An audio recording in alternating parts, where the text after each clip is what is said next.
this meeting of the Rocky Mount City Council to order. We normally start our meetings with a prayer. I'd ask Councilmember Tom Rogers to lead us in prayer if you would stand.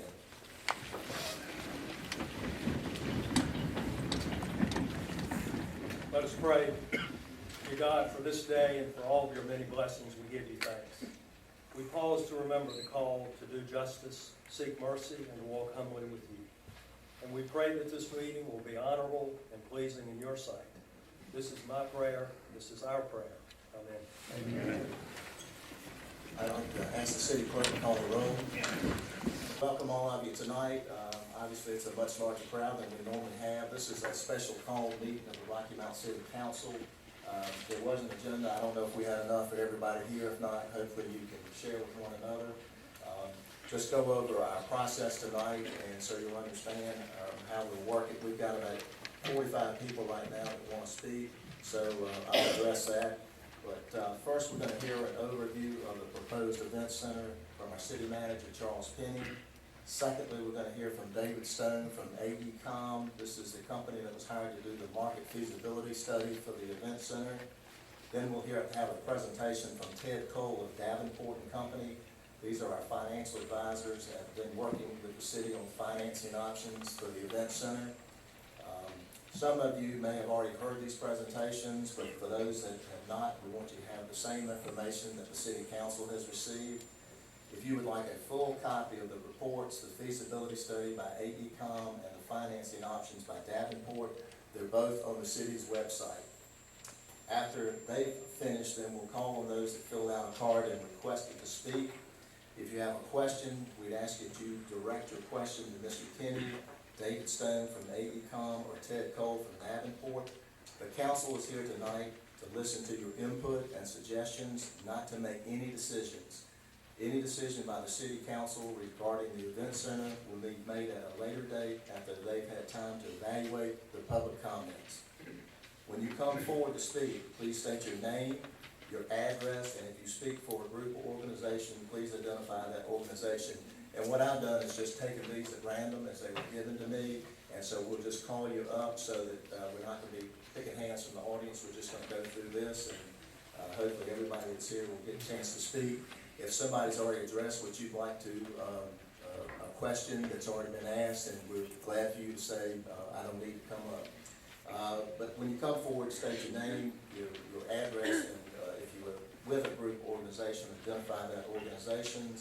Since we want to hear from as many of you as possible, we're going to follow our normal city council guidelines and allow speakers 3 minutes each.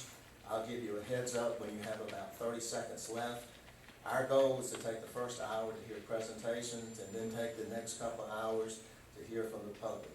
Depending on how many people want to speak, and I think we may have already gotten past this, there may be an opportunity for a speaker to come back and finish their thoughts if they didn't get through. So at this point in time, what I'd like to do is call on our city manager to give you an overview of the proposed event center. Thank you, Mayor, and to the members of the City Council and to the public at large. Glad to have you with us tonight.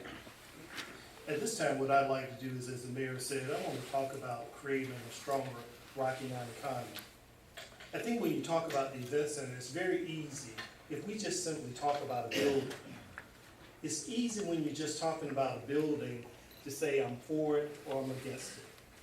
But my purpose tonight is to put the event center in context, in a larger context, in the context of creating a stronger economy for our city, Rocky Mount. And when I say our city, I'm not just talking about the city limits of Rocky Mount, but I think you also have to think about Nash and Edgecombe counties. We are tied together at the railroad tracks. No matter how much you might want to separate, we are together. What's good for Rocky Mount is good for Edgecombe County, it's good for Nash County. We go together. We're like a set of twins. But before I get into the details a little bit, I just want to talk about, try to give another little context. In February 2012, at the Rocky Mount City Council annual retreat, we talked about a number of things that, a number of opportunities that we think that we have in our city to address. Improving Rocky Mount's housing stock, road infrastructure improvements, judicial center relocation, the Booker T. Washington High School renovation, downtown revitalization, and event center market feasibility study. And when we were talking about these things, the council authorized us to move forward with the market feasibility study for an event center. And whenever they did that, I think obviously it was clear to me that they were talking about building a stronger Rocky Mountain economy. They were talking about ways to incent investment by the private sector in the center city, to create an atmosphere to promote business development, and to create an atmosphere to encourage investment in amenities which are attractive to young people and to young families. If many of you remember, Dr. Jim Johnson at the Kingman Flagler Business School did a study, a 20-county competitiveness study for Nash and Edgecombe counties. And one of the things he said in the study is that we were losing the battle between the ages of 25 and 45. Young people are not coming back to our communities. And one of the great assets that we have in our community are the highways. We're at the intersection of I-95 and US 64. But US 64 is like a blessing and a curse. People come this way and they also leave that way. And whenever they opened up 540, it made it a lot easier for people to decide that they would stay in Raleigh and work in Rocky Mount, because they could be in Rocky Mount in 50 minutes and back in downtown Raleigh in 50 minutes. So in order to make our community attractive to young people, we also need to have amenities. But I'm just saying young people, but young at heart, we need them too. Because I'm in one of those aging groups. We're aging in our community. But whenever I think about Rocky Mount, I also think about the history of our city. I think back to the fact that our city fathers and mothers have always been forward thinking.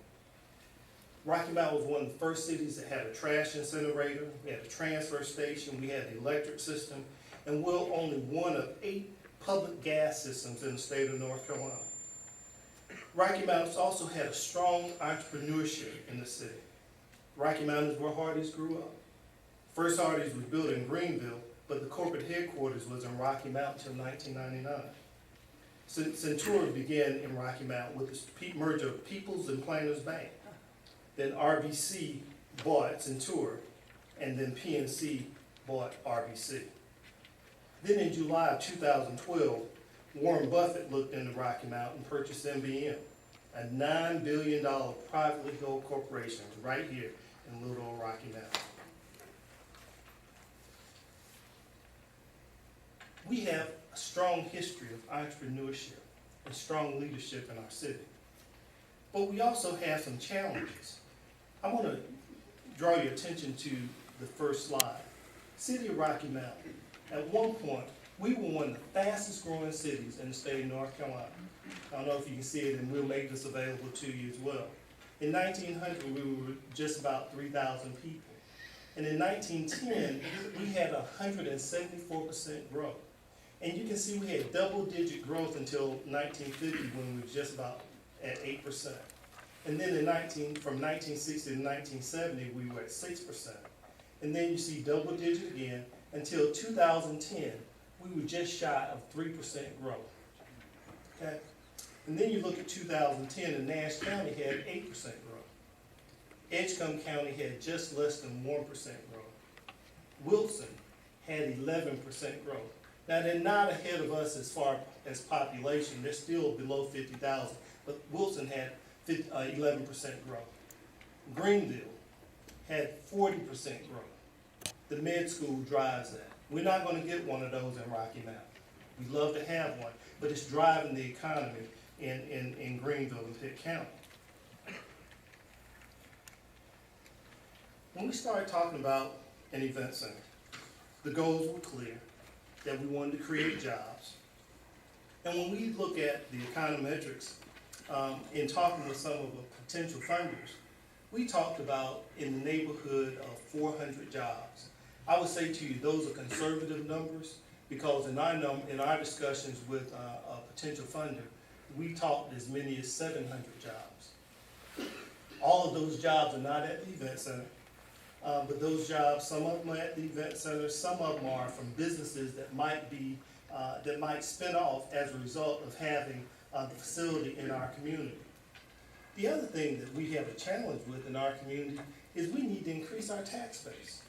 Whenever you look at downtown Rocky Mount currently is worth $30 million. Our goal should be to take that $30 million and multiply it times 5, which would increase it to about $150 million. I would simply say to you, and then you can look at me really strange and say, that can't be done. I came here from a community that has done that. I came here from Asheville, North Carolina, 20 years ago. And at the time that I went to Asheville in 1987, their downtown was worth $47 million. When I left there to come to Rocky Mount in 1994, the downtown was worth $94 million. Today, their downtown is worth $500 million and growing. Rocky Mount is one of 18 urban, and please hear me, urban communities across the state of North Carolina. We're not listed as a rural community, but if you're going to be an urban community, you have to have a strong center city. And one of the goals of the council is to build a stronger center city, because a strong center city incents people to want to live in your community. Instead of folks driving every weekend to Raleigh, maybe we can have some of these amenities in downtown Rocky Mount, and we can keep the money right here in our own city. The other goal is to create a sustainable economic growth for our city. You build this building, you build a building, and hopefully businesses are going to grow, businesses are going to come, because they see the potential. And at the time that and businesses want to go where they know there's going to be traffic. They want to go where they know there's going to be traffic. While I'm sitting here just looking at the picture, a couple of questions that have come up about the location of the facility. And yes, when council approved the study, we talked about doing it in downtown Rocky Mount. Not out on the interchange, but downtown Rocky Mount. And so the market feasibility study was to look at a downtown location. Need to be clear that we do not currently own any land for the building. However, an architect that was working with AECOM determined that it could fit in downtown Rocky Mount. If the building is built in downtown Rocky Mount, you would be able to see the building from Main Street. So it would have an impact on the visual atmosphere of our downtown, but it would not be on Main Street. The other thought is that it provides an opportunity for someone to attend an event in the center and then walk the downtown with the right amenities. Of all the projects that I listed that council had looked at, the event center has the greatest opportunity to help transform a center city and encourage investment of the private sector. The other thing about locating facilities in your center city, there are several examples that I always like to call out when talking about event centers outside of a downtown area. City of Charlotte in the late 70s, early 80s built Hornet Arena. They built it down I-77. Mistake. That building is now imploded. So when they lost the Hornets, they wanted another NBA team. But before that, they got an NFL team. So what did the city council say to the manager? City council said, go buy whatever you need downtown and build the NFL stadium downtown. That's what they did. So then they said, now we want the NBA team. What do we need to do to get an NBA team? They said, we need a new arena. Hornet Stadium was still there. They said, go buy whatever you need and build it downtown. So they got the Bobcats. The facility is downtown Charlotte. Again, incenting the private sector, giving them a reason to open businesses in that community. Because downtown Charlotte used to be pretty bad as well. They just opened a new minor league baseball stadium. Guess where they built it? Downtown Charlotte. One of our sister cities close to us, City of Raleigh, and NC State fans in the room. built the RBC Arena, built in the wrong place. Should have been built downtown. If you look at that building, they spent over $200 million to build the building. And guess what? Nothing has ever really grown up around it. Used to go there for the CIAA. Stay there during the morning and the afternoon sessions, leave the afternoon sessions, have to go somewhere, find something to eat, and then have to fight traffic to get back to it. If it had been built downtown, I could have probably stayed in the hotel downstairs, walked from the event center, and gone back to the hotel. But you can't do that. Nothing has ever grown up around it. Should have been built downtown. Then they spent $200 million building a convention center because they didn't put the event center downtown. Other question that has come about has been resources used for the public, possibility of using resources for other uses. When we've looked at potential for an event center, we've looked at a number of other funding sources. First thing we need to say, we looked at new market tax credits, and you'll hear more about that. But need to be clear, we can't use those for operating purposes. That is a tool that is provided by the federal government that can only be used for a project. So it can't be used for operations. The EB-5, again, is a tool that's being provided by the federal government, and it can only be used for a project, not for operations.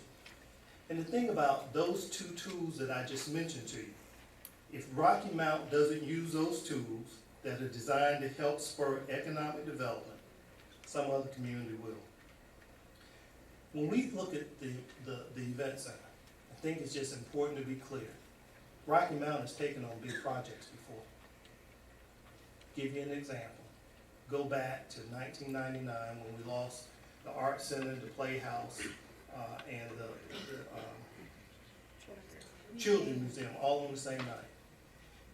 So City Council decided to build the Imperial Center. So they built the Imperial Center and the sports complex. Grand total of $43 million. So we've done big projects before. I won't dwell a lot about building a strong center city because I've already explained that to you. We want our community to be attractive. We're doing things to draw people into the center city. And that's our goal, is to build a stronger center city. But we need something that will incent the private sector. Let's talk about Rocky Mount. First thing I love to tell people is that you can't buy a better location than Rocky Mount. Rocky Mount is located on US 64 and I-95. And in the real estate business, they talk about location, location, location. The thing about Rocky Mount is you don't have to be going here to end up in Rocky Mount. I like to tell people, Greenville, you gotta be going to Greenville to get to Greenville. And I know we got a lot of Pirate fans in the audience, but you have to be going to Greenville to get to Greenville. But you can start in Miami and drive to New York, and you end up in Rocky Mount. You can start in Asheville and drive out to Mania, and you end up in Rocky Mount. Great location. So what we're talking about is trying to take advantage of our location.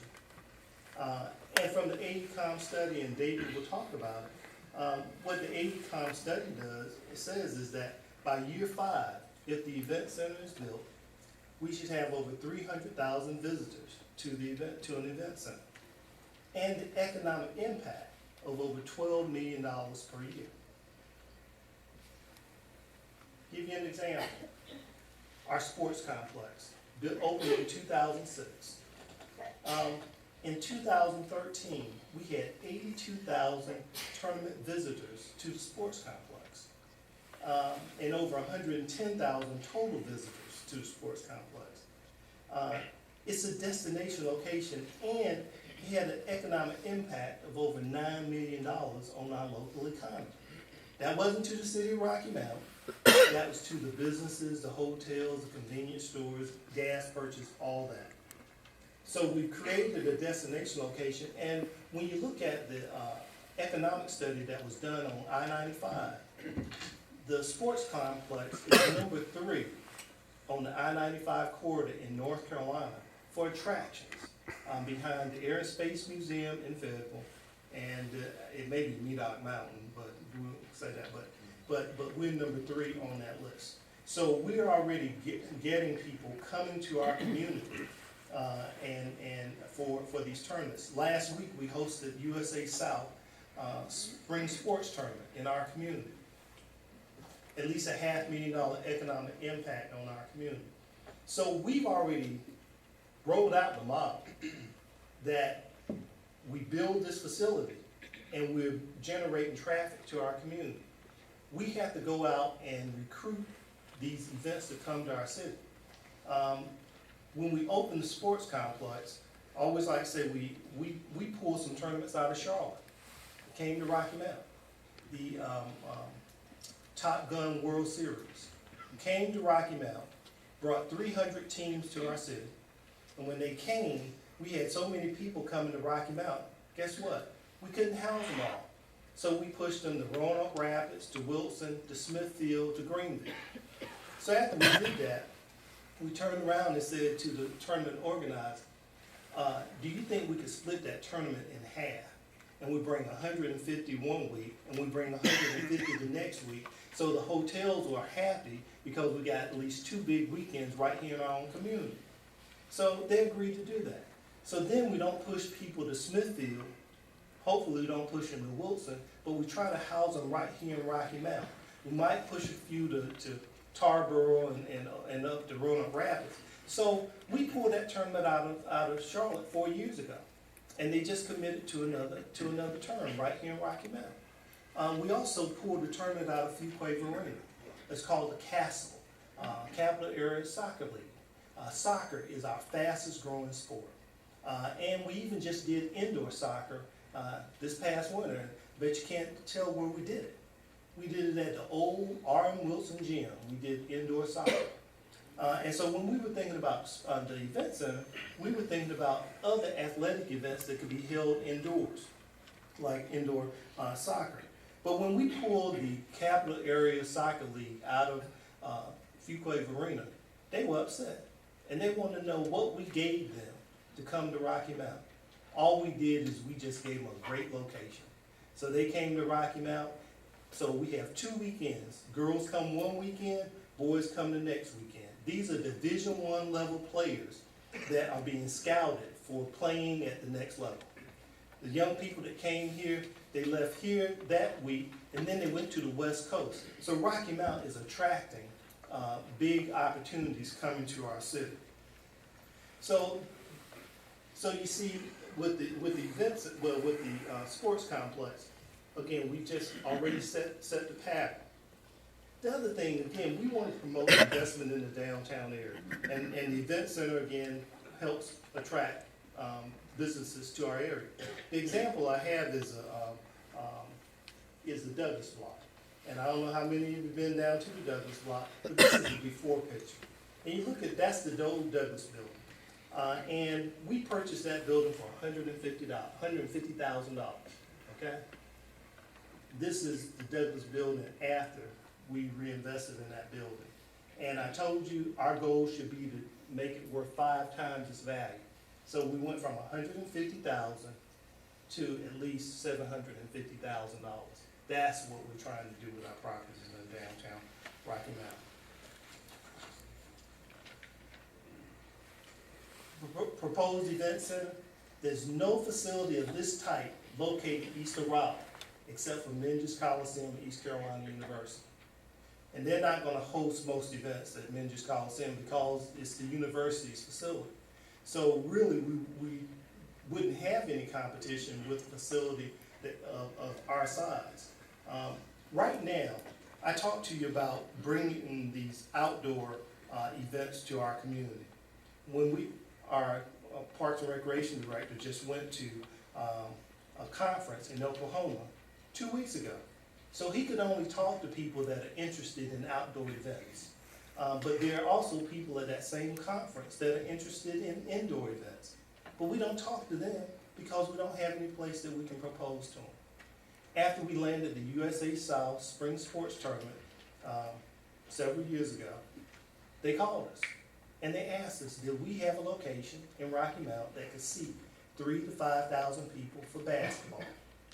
Obvious answer was no. So they ended up in my hometown of Fayetteville, playing at the old Cumberland County Arena, out in the middle of nowhere, where there's nothing really around it, but the Crown Coliseum, the Cumberland County Arena, and all that other stuff they have out there, even though it's in the wrong place, has an economic impact of $26 million a year on that city. Okay? So, again, that's another argument for why you would want to put it in the downtown area versus putting it out on the interchange. But again, there's no such facility east of Raleigh. Think about this. Different events that could occur at the event center. Right now, we have 4 high schools in Nash County, Nash Rocky Mount. And then we have 4 in Edgecombe County as well. Graduation. Family get 4 tickets. No child should ever have to decide which grandma is going to graduation. That's what happens right now. You can't go to your own grandchild's graduation. In Durham, example, great niece graduated from Durham Hillside, Cameron Indoor Stadium. Every 2 hours, they cycle in, cycle out. Cycle in, cycle out. We could do that same thing right here in Rocky Mountain. The other thing, trade shows. We can host trade shows in our community. Every year, the Chamber's looking for a location to do the Chamber Expo. Every year, they're struggling to find someplace. So now we go to Nash Community College, which is a great facility, but everything can't go underneath one roof. So if it rains that day, everything outside is a bust. So, we still have to find a place to have a trade show. This is a trade show we can have right here in Rocky Mountain. Sports. We can recruit sports teams to our community. Next weekend in Raleigh, they're hosting 300 teams, AAU basketball tournament in Raleigh, North Carolina. Okay? We could do the same thing in Rocky Mountain. A few months ago, about a month or so ago, my wife and a few other women went to Winston-Salem. While they were in Winston-Salem, at the Benton Convention Center, they were hosting a national cheerleading competition. We can't compete for that because we don't have the facility for that. National cheerleading competition could occur in Rocky Mountain, North Carolina. Girls sports, big thing to bring to your community. And believe me, when they travel, they bring families, business opportunities are there. People, this is about economic development in our community. There are many more things that we could do with an event center in our community.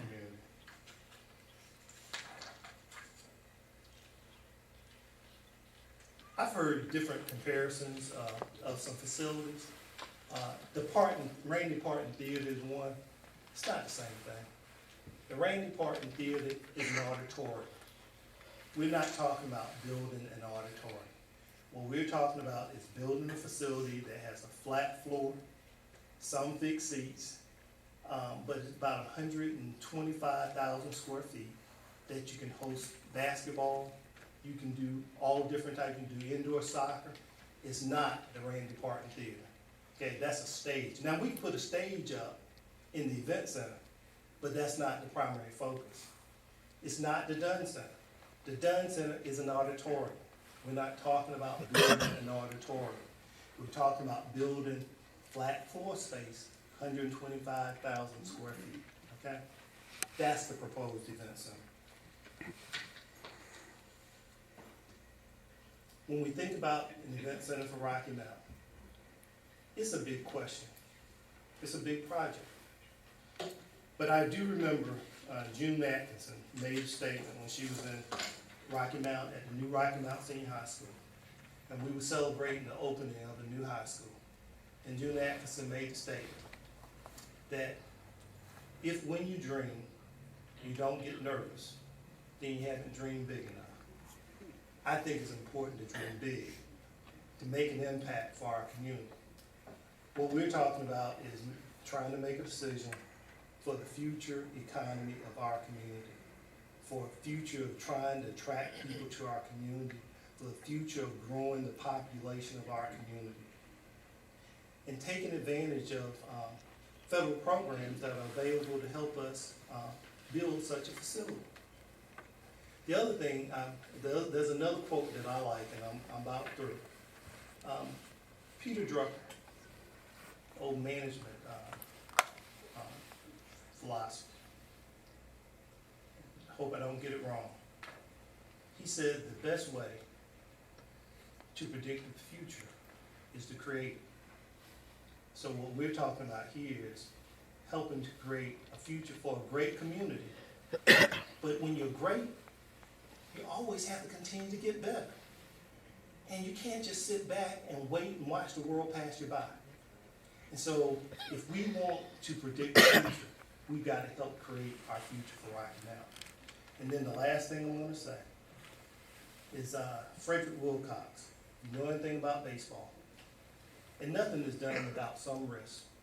But if you know anything about baseball, you know you can't steal second base if you keep your foot on first. That's all I have to say. And at this point, I want to introduce David Stone. He's the author of the Market Feasibility Study, and David will come and present to you in his own way. David has been with AECOM, comes out of Chicago, and David has been doing this for more than 15 years. And so he's going to come and share with you his findings in reference to the market feasibility study. Is already closed? I just have to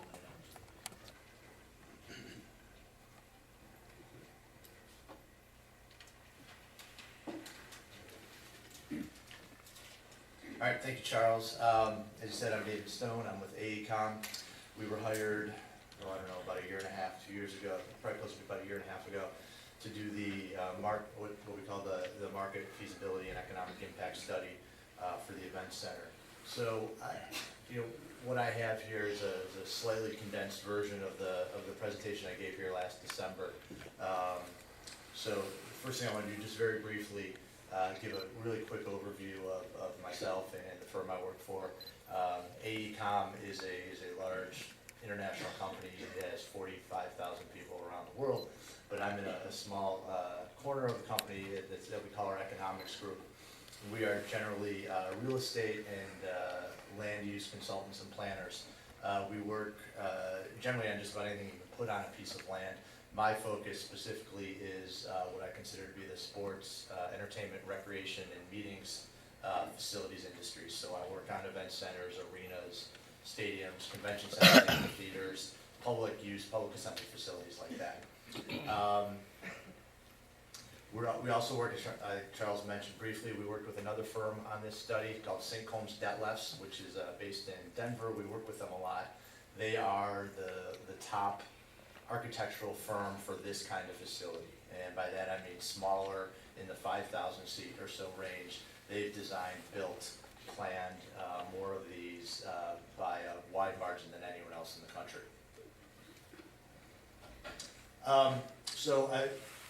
Again, this is kind of more of a kind of a slightly 30,000 foot overview. I've got kind of the next two slides to summarize probably about 60 or 70 pages of our report. So all the information obviously is in the report. Maybe I should give a second kind of on our process. In terms of our market analysis, we spent some time here, spent a lot of time with Charles and people at the city and a wide range of other, what I would generally call stakeholders. So people who are involved in the events industry, other facilities, people who, again, kind of generally are in the industry, people who may be interested in using a facility like this or involved in other events. We did surveys of local businesses and associations throughout the state to see what their interest in this kind of facility would be. So my two-slide summary of about 70 pages, and hopefully you can all read this. On one hand, compared to, another thing we did was look at facilities around the country in similar markets and how they operated, what worked for them, et cetera. The demographics and the characteristics of the Rocky Mountain area compared very favorably to those markets. So that we didn't see anything here that would be any sort of red flag in terms of the success of this kind of facility that we're talking about. As Charles said, there really isn't a whole lot of, or wouldn't be a whole lot of competition here locally and even more regionally throughout the state for this kind of facility. As I said, there's not much at all east of Raleigh. East Carolina's facility is barely used by non-university events. They do some high school basketball events, but really not much else. And then the other side of that is these facilities that are kind of spread throughout the state are actually more complementary to a facility here for certain types of events. So events that tour across the region or the country, a concert or a family show, they need a collection of facilities in a region to make their trip through a region worthwhile. And the good news another good thing about Rocky Mount's location, aside from the fact that it's right off the interstate, is that it's not too close to these other facilities, so that these events have to pick between one facility or the other all the time. We looked at at events that toured through the region, and we looked at what facilities they played at and in what order. And we found that they stopped at a number of these other facilities, and having a facility in Rocky Mount would not necessarily preclude an event from stopping at these other facilities, but it could give them another stop on their way through the region. There would certainly occasionally be some competition, maybe between a smaller facility in Raleigh or something like that, but generally not a lot of direct competition for the kind of facility that we're talking about. As I said, we did surveys of local businesses who are members of the Chamber of Commerce and also associations from across the state to kind of try to identify, quantify their interest in using it for business events. So it could be a conference, could be a meeting, could be a seminar, training, a trade show or convention, those kinds of events. What we found is that it doesn't seem to be quite as strong of a market for these kinds of events as there is on the sports, entertainment, kind of community event side, but we certainly did see some interest, and a lot of the local companies that we surveyed said that they have had to take, kind of as Charles said, regarding the graduations, local companies have had to take their meetings out of town because local facilities that could host them just don't exist, or other events have outgrown local facilities, they've had to leave the area. Others said they would be able to create events that don't have a home right now if a proper facility existed. So we did see some interest for those kinds of events, and those are the kind of events that really generate economic impact as much as any others because they tend to be business travelers and they tend to be multiple day events. So if you go to a conference, a convention, you often spend two, three days in a market staying in a hotel as compared to, say, a concert or a sporting event where you're in and out the same day. I don't know how readable this is, especially from the back of the room. I know I could barely see it from here without my glasses. But the crux of this is that it's kind of a summary of the 5 facilities we looked at across the country. Of course, every facility is different, every market is different, but we identified 5 facilities and 5 markets that are in many ways very similar to Rocky Mount in terms of population, things like that, and have facilities that are of approximately the same size as what we were studying here.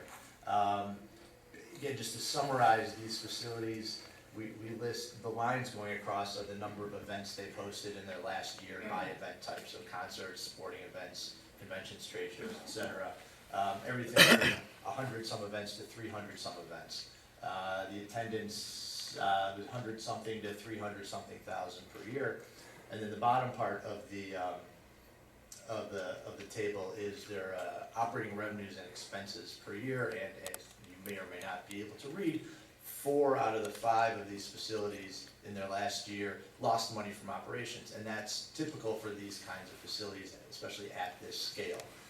One makes a slight profit, another one used to be profitable, but its usage has gone down a little bit recently, and it is now losing money. So I want to stress this, these facilities often do lose money from operations, but it is kind of the bigger picture outside of the 4 walls of the facility that a community and a city that develops these facilities is often, also very interested in. So all of this, again, 60-some pages in the report and a lot of time talking to folks, put us in a position to make some recommendations of what we thought was viable here in Rocky Mount.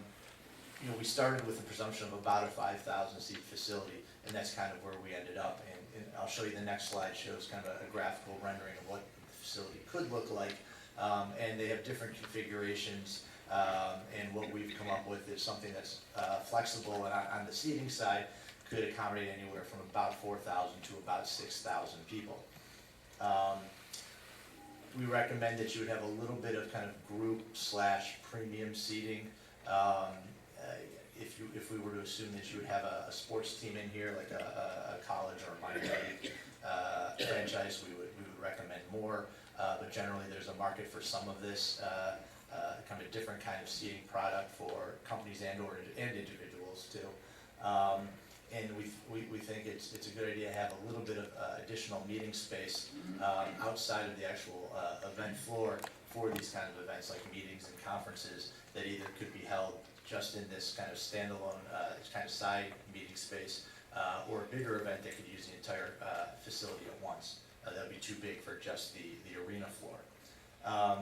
Obviously, a facility like this, you want to be able to accommodate parking. Obviously, very important, people need to get here, or they won't come back very often if you can't find them a place to park. Based on all this and coming from our architect, they estimated that this facility, including the parking, would be about $37 million. So here's really just kind of an example of what kind of this facility and its immediate surroundings could look like. There's a facility in the middle. The red rectangle to the bottom is what we propose to be that kind of additional 15,000 square feet of kind of multi-purpose event meeting space. And if you see, let's see, I don't know if this one has a point. Did you use the pointer? Oh, thanks. So this is what we call a horseshoe configuration. It has seating on 3 of the 4 sides. A couple of things this accomplishes for you. Number one, it saves you money from having to build out all 4 sides, and it also gives you a little flexibility if in the future, these buildings are generally really hard to expand because usually you build on all 4 sides and it's enclosed and you've got a roof, and it's hard to really expand it once you get it built. But if you build it like this, it gives you some flexibility and some freedom in the future. If you do need more seating and more space, you can build that out. And again, it saves you some money up front. And again, this is about 4,000 seats here. And if you were to put, say for a concert, if you had a stage at this end, you have a couple thousand more people in floor seats to get you up to about 6,000 seats. Then based on all of that, we were able to, again, based on our market analysis, based on the operations of these other facilities, we projected out the expected future operations of this facility here in Rocky Mount. Again, this may or may not be readable to you, but what we've shown here is the first year of operations and then 5 years out, which we kind of call the stabilized year as the as the usage kind of ramps up over time and gets to a kind of stabilized point. So we have about 116 events, building up to about 138, 200 plus to almost 300,000 people per year. And here you see all the different categories, and it's a little bit of everything from sporting events, which could be tournaments, which could be high school basketball games or tournaments. We have the graduations, the community events, the business events, concerts, family shows. This would be a very flexible building, very multi-purpose that could do all of these types of events. Based on this usage, this probably isn't very readable to you. We have the first 10 years of all the revenues and expenses of the building, and this is based on assumptions of what events would pay for rent, what people spend on food and drinks when they're in the building, all of those kinds of things. And again, it's all in the report. I said earlier today, I think the mayor, if you have insomnia, I recommend going online, reading the report, and it'll take care of it. Because it goes into great detail about all of these things. Bottom line is, well, the bottom line, we projected that the facility from its operations would lose about $600,000 per year, and increasing as the usage increases a little bit to about $300,000 per year. So again, we're not forecasting that this building will make money from operations. We think it will lose money inside its own walls. And again, that's typical for these kinds of facilities.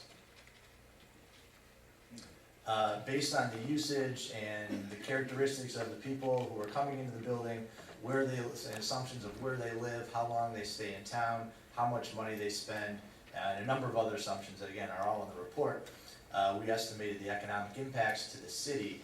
And the real definition of economic impact is spending that is brought into the city from people who live outside of the city. So if you live in Rocky Mount, you come to an event, you spend money at the event, that doesn't count as an economic impact.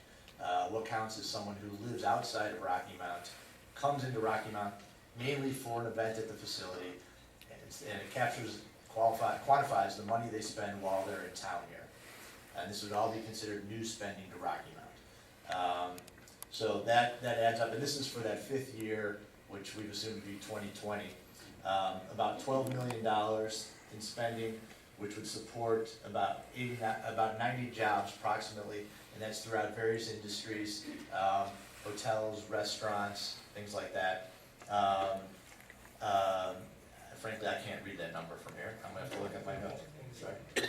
3.4 million, which is the income associated with these 89 jobs. We estimate about 18,000 room nights new to Rocky Mount, and then countywide taxes that are a direct result of that spending. And these impacts would recur every year. They wouldn't be the exact same. They vary based on actual usage of the facility. Then this construction impact would be a one-time impact from the actual building of the facility, based on local companies that are vendors to the project and construction workers who live locally. And you see the numbers there. Lastly, I wanted to finish with 3 quick kind of case studies of other facilities and kind of the economic impacts without numbers that they've had, and some of the development impacts that they've had.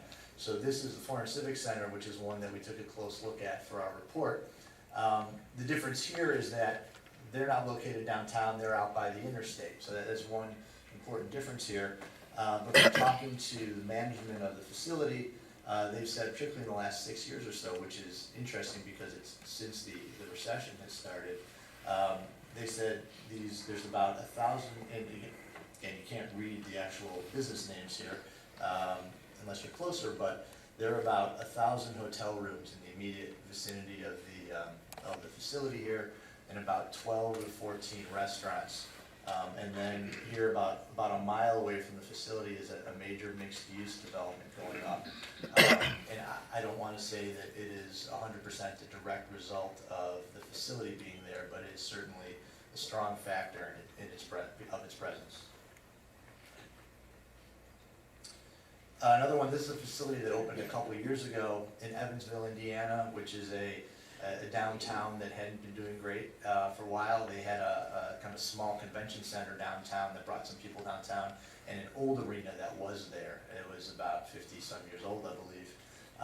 They built this arena, the Ford Center. It's a little bigger than what we're talking about here. It's closer to about 10,000 seats, I believe. But since it's opened, it's a lot of improvements have come in downtown Evansville.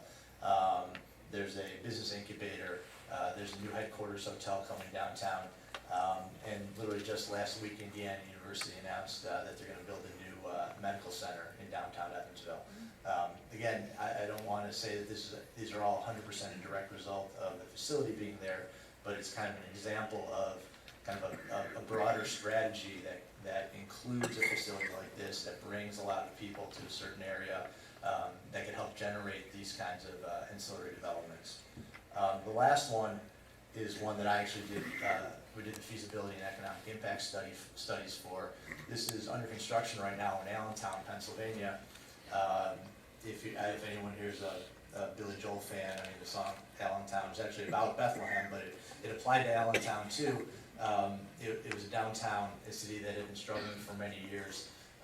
This was part of, again, a bigger, broader redevelopment project to reinvigorate downtown.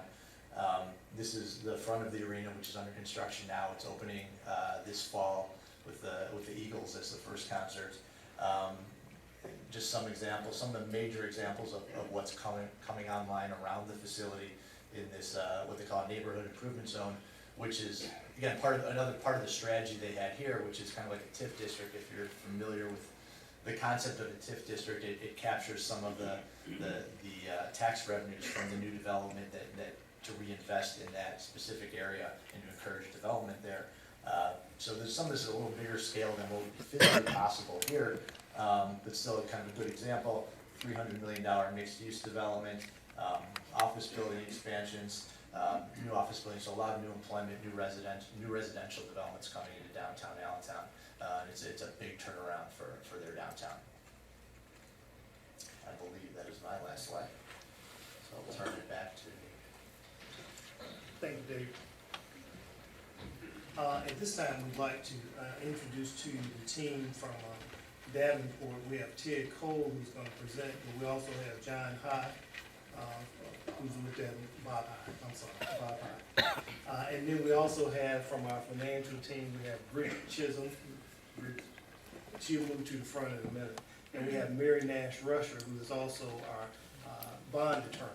And so I'm going to turn it over to Ted, and he'll talk about financial. Good evening. Just give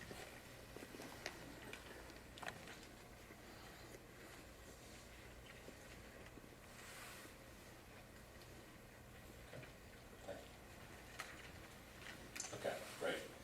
Again, I'm Ted Cole with Davenport and Company. Bob High, my colleague, is here as well. And I think as the forum's been set up, we'll be available for questions after these presentations. We're here this evening to talk about the financing options associated with the project. We were hired by the city about a year and a half ago to serve as financial advisor on any number of projects, not just this specific event center financing or project. We've assisted the city with a number of analyses related to capital planning on your general fund, utility fund, things of that nature. This is one of several engagements. So I'd like to walk through the presentation, and as I said, we'll be available for questions after the break. Some of the first couple of slides here are redundant to what you've seen. I'm going to follow along because I'm having a hard time seeing it as well. Page 3 there is, as David mentioned, we're talking about a project that's estimated at about $37.2 million. In addition to that, in terms of land, working capital, contingency, we've got an additional $4.8 million built into our financing as additional costs.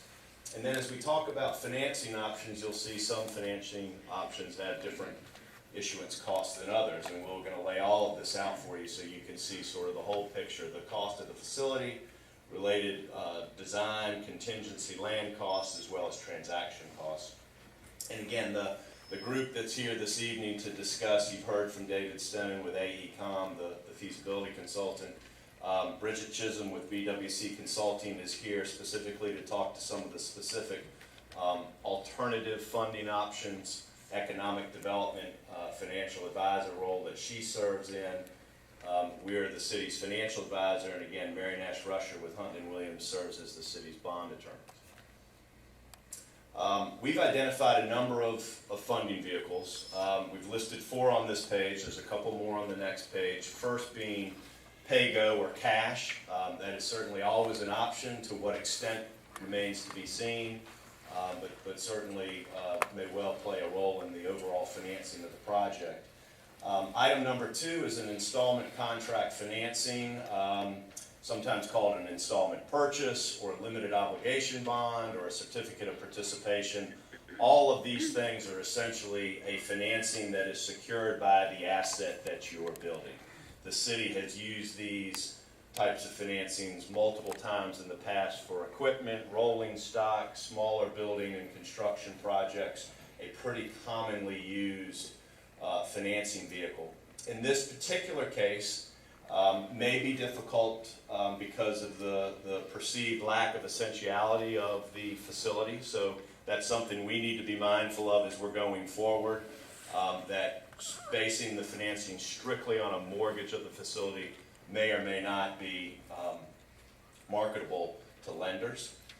The third option, which is more of a specific financing tool unique to North Carolina, item 3 here, special obligation bonds. So essentially what that would enable the city to do is to pledge existing sales tax and occupancy tax that it receives from the state and from the counties. The city would be able to pledge those sales tax revenues as security for a loan. So remember, on the limited obligation bonds, we're talking about securing that loan with a mortgage on the facility like you might do with your home.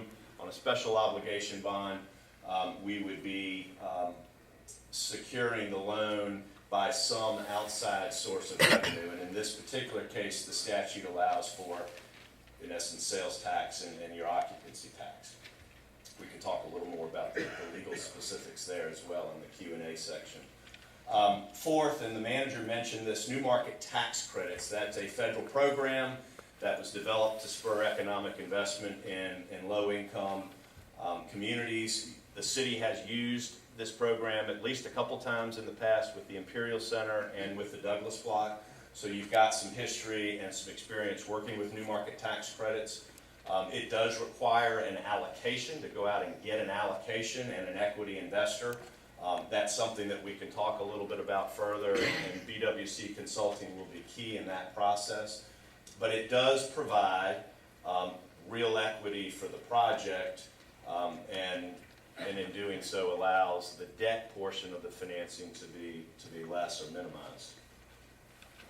Going on to the next page, another vehicle that the manager mentioned, EB-5 funding. It's another federal program that essentially provides visas to foreign investors, provided that they meet certain requirements in terms of the amount of money they invest and that it's a qualifying project.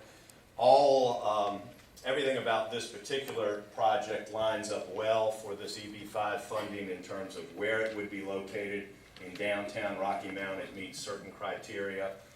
Again, this is a funding vehicle that's evolving.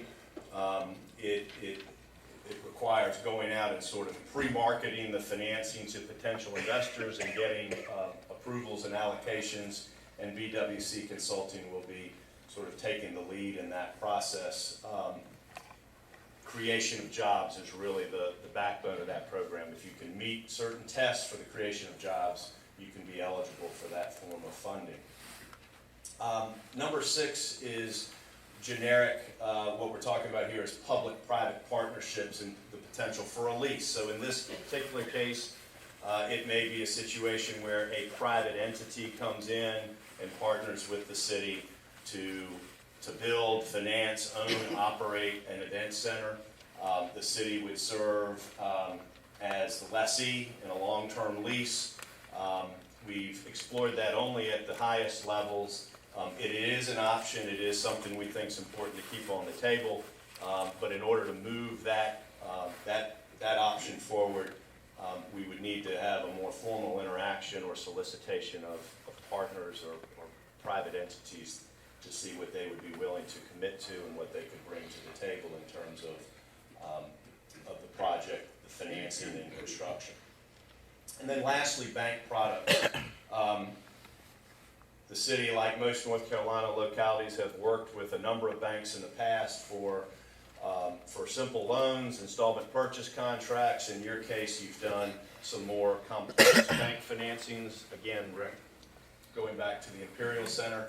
So there are any number of potential products or financing vehicles that a bank could bring to the table, and that would be something that we would continue to assess if the decision's made to move forward on the financing. This page is just simply to reiterate what David just shared with you all, and that is what we're starting with when we're talking about the financing of the facility. We're starting with the AECOM report, and we recognize that on a cash flow basis, on an operating basis, it's projected to operate at a loss. We talked about that in the prior presentation. So we're starting with that, and what we're focusing on now is how we finance it and what are the cash flows associated with financing the project. We know that there is going to be a subsidy required on an annual basis to support the operating loss. And now what we're going to try to do for you all is to measure the additional support that would be needed to repay the financing. We've looked preliminarily at 4 cases. The first being where we fund the entire project with some combination of those limited obligation bonds or those special obligation bonds. So in this case, case 1, we're not tapping into any new market tax credits. We're not tapping into any of these EB-5 funding sources. It's a little bit more straightforward in that all of it would be some form of city financing. Again, whether it's secured by the asset, by sales tax, or some combination. Case number 2, what we've looked at is where we bring in the new market tax credits in this EB-5 funding. So we're really looking at 3 sources of funding in this case. The new market, the EB-5, and some city borrowing. And we can talk a little bit about it in the Q&A section, but the new market tax credits sort of come in increments, and so we sort of have to size how much funding could be available through those programs in a couple different levels, and then we backfill with a city obligation to fully fund the project. Which takes us to case number 3, and that is where we fund the entire project with a combination of new market tax credits and EB-5 funding. So in that case, no direct obligation, no direct debt of the city is being issued to finance the project. And then 4th, we're looking at a public-private lease arrangement with a developer where the city is essentially paying an operating lease on an annual basis. A couple of things that we have not considered in our analysis. We have not pulled in the cash flows associated with those economic and fiscal impacts that David just talked about. So those spin-off dollars, the dollars that are spent by visitors or employees, we have not pulled those in. We have not measured the impact of potential new taxes that could be pursued by the city and surrounding counties. So whether it's additional occupancy tax, a quarter-cent sales tax, a food and beverage tax, none of that has been figured into our analysis at this point, knowing that for those to happen, there's obviously additional discussions and agreements that would need to be pursued, in some cases legislation. Thirdly, the city's existing debt, the debt that you have in place today, generally pays down over time. So your annual debt service obligations going forward will be stepping down. As that debt service steps down, those dollars could be redirected to help afford or pay for the new debt that we're talking about on the event center. We have not taken that into consideration. So any freed up debt service from your existing obligations, be it for the sports complex or any other debt that the city has issued that's tax supported, is not included in the numbers. And then finally, I think as the working group was discussing and looking at things, that I think there was a general consensus that the estimated cost of the project could be quote unquote right-sized or find some efficiencies in the design to reduce the overall budget. But for the time being, we've stayed consistent with AECOM's number of that roughly $37 million. And then finally, on the summary of cases, which I know you all will have a very difficult time seeing, again, it is on the website, but remember, we're talking about 4 cases. Which one was the pointer? Well, okay. So the 4 cases across the top. This first case, remember, is where we're just doing city debt. There's no new market tax credits, there's no EB-5, more straightforward, and we are funding what's all in right at about $42.9 million. That includes land, design, engineering, it includes construction, contingency, and cost of issuance. So $42.9 million, and it's being funded almost entirely from some form of a city financing, again, whether it's one of these limited obligation bonds or a special obligation bond. And what we've done is we've measured the impact on the city's tax rate under each funding scenario. So remember, we're starting with that operating deficit from the AECOM. They projected that out several years. And then what we're adding to that is the debt service associated with our 4 cases. And so when you roll all of that up, in this particular case, we're showing somewhere between 9 and the equivalent of 9 and 10.5 pennies on the city's tax rate that would be needed to cover that operating deficit and the debt service. And you can see how that unfolds over the next several years, year 2 out to year, gone out, literally 20 years. Most all of the financings are over a 20 to 27-year term. So we've measured here the relative impact on the tax rate, how many pennies on the tax rate. Each penny today is generating roughly $390,000. How many pennies would be needed to cover the operating deficit and the debt service associated with this facility? Again, none of those spin-off revenues, none of the decline in the existing debt. Very straightforward analysis. Case 2, this is where we introduce some level of the new market tax credit and EB-5 funding. So what we've got here is EB-5 funding at about $20 million. The new market tax credit equity is $9 million, right at $9 million.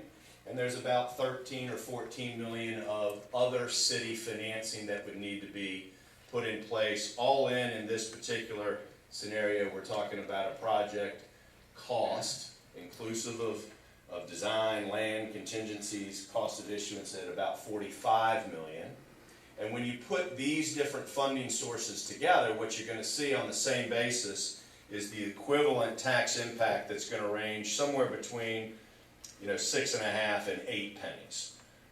So we do have a slightly larger borrowing amount. We're talking about $45 million versus $42.8, but we're tapping into these other different forms of funding, and in particular, the new market tax credit equity. That is that program where you, like the Imperial Center, where you enter into an agreement with an investor, and after a 7-year period, the equity that investor puts in comes back to the city. So you're avoiding, in that particular case, $9 million of long-term debt and a slightly reduced equivalent impact on the tax rate all the way around compared to case 1. Case 3 is taking that a step further and showing what the impact would be if you fully funded the program, the project, through new market tax credits and EB-5 funding. So no city debt incurred at this point. And you'll see here the new market tax credit equity is about $12 million. That's the avoidance of long-term debt in the amount of about $12 million. All in this particular case, we're still at about $45 million project. And you can see here the magnitude of the dollars on the city's tax impact range somewhere from just under 5 pennies to just under 7 pennies. Again, accounting for those operating deficits and the debt service associated with this case. And then finally on case 4, which is the leasing arrangement, you're gonna have a project cost estimate here of about $46.2 million. The assumption at this point is very basic, and that is that the private entity, whoever that may be or whatever that group may be, would actually go out and finance, build, and own this facility. They put the financing in place. We don't have any of the new market tax credits built in here, so you don't have the benefit of that new market tax credit equity. That's not to say that a private entity couldn't take advantage of those programs, but we would have to, if you went down that path, we'd have to ensure that if they did take advantage of those programs, that the city could benefit, the city could participate in that equity, you would get the benefit of that equity. That would be very key in the negotiation with a private entity. But at its simplest form, the equivalent tax impact would be at a range of 7 to 8.5 pennies. Okay? So we've identified these as the 4 primary cases. I will tell you there are a number of iterations that could fall in between each of those, and at this point in time, we felt like this was enough to sort of get the order of magnitude on the table. And if it is a process that continues, we'll certainly be digging into these and looking to fine-tune each of these cases or identify some new viable cases. That's it. Okay, thank you for your presentations, and now we're gonna move on to the public comment period of the meeting. What I'm gonna do, like I said, these are just randomly given to me, and I'm gonna call people up. Remember that if you state your address, if you speak for a group or organization, identify that group or organization, and limit your remarks to 3 minutes. We'll give you a heads up in about 2.5 minutes, so you'll know, try to finish your remarks. First one is Christy Taylor. Is Christy in the room? Okay.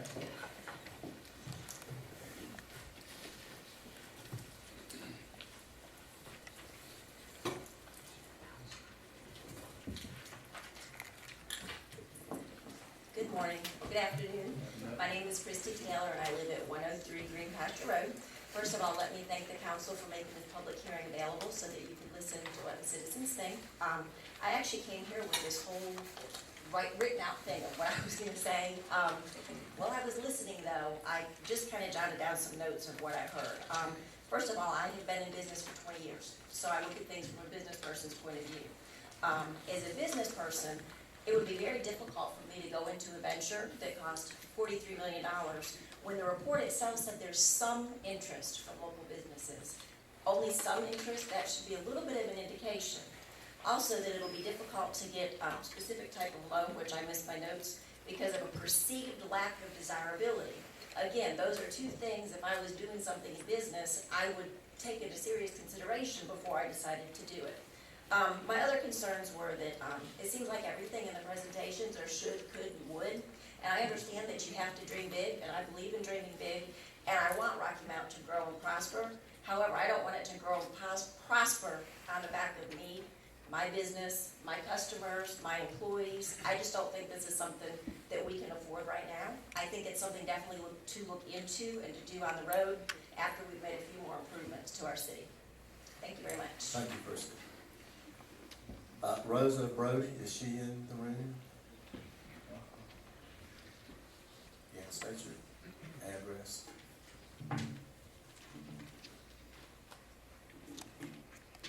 Good evening.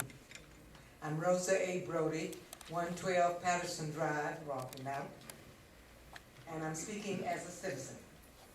I'm a retired educator and a former member of various boards and commissions in the community, the latter being Nash Healthcare Services. I'm here to speak in support of our city council and their due diligence in pursuit of the proposed downtown Rocky Mount event. As stated, we just finished hosting the USA South Spring Sports Tournament with NC Western College. And with a new downtown event center, we could host basketball tournaments and other sports competition, bringing hundreds of thousands of dollars into our community. Why downtown? We already have significant development in the western part of Rocky Mount and Nash County, and virtually no major developments and investments in East Rocky Mount. It is frankly unfair that we continue to enrich those on the west side of the city and county and not share public and private investment with those in the city center, and this is Rocky Mount. It is unfair that the citizens on the Edgecombe County side of Rocky Mount have to spend all of their monies enriching the investors in Nash County and enriching Nash County with sales taxes while they get no development, infrastructure, or benefit of their commerce. All the citizens and parts of our city pay taxes and matter, but all our citizens do not benefit fairly, and that must be recognized and addressed. I applaud the mayor and the city council for pursuing a fair approach to economic development by focusing on the city center and the downtown area for this proposed project. The day is past when we can hope for another manufacturing project with 1,000 jobs to come to town. Our state government has refused to expand Medicaid and would have brought hundreds of healthcare jobs to our community. So, I ask the city council and staff to continue to pursue all the avenues they can for this event and report back to the community and what may be to get the jobs that would come with this investment. God bless your efforts. Angela Height, am I pronouncing it right?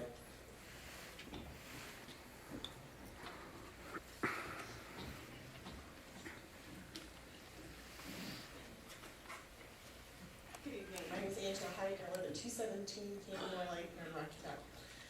I think the biggest issue that we've heard, or from hearing people in the community, is the taxpayer part of this proposal and how our property taxes will rise.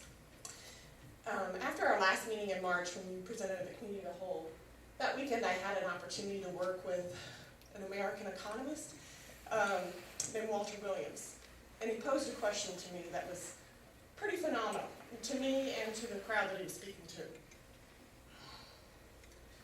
He said, suppose I saw an elderly woman painfully huddled on a heating grate in the dead of the winter. She's hungry and in need of shelter and medical attention.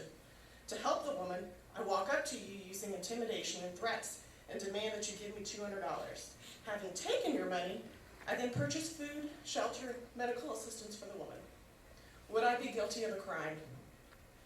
A moral person would answer in the affirmative. I've committed theft by taking property of one and giving it to another. Most Americans would agree that it would be theft regardless of what I did with the money. Now comes the hard part. Would it still be theft if I were able to get people to agree that I should take your money? What if I got 100 people to agree? 100,000? 200 million?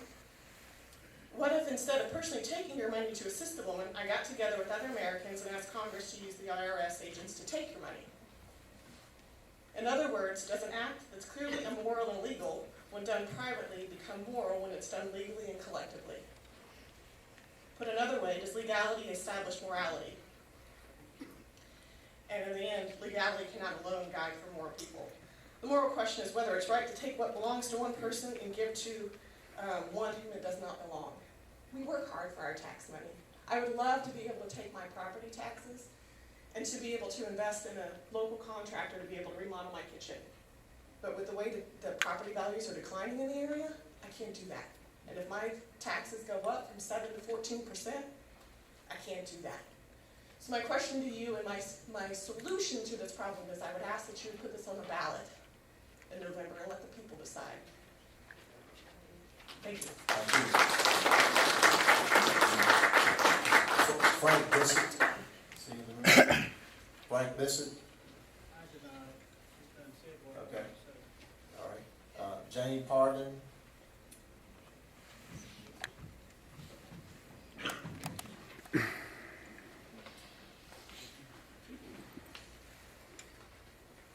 Hey, I'm Jane Parvin. I live at 1025 Lafayette Avenue. I'm a retired teacher.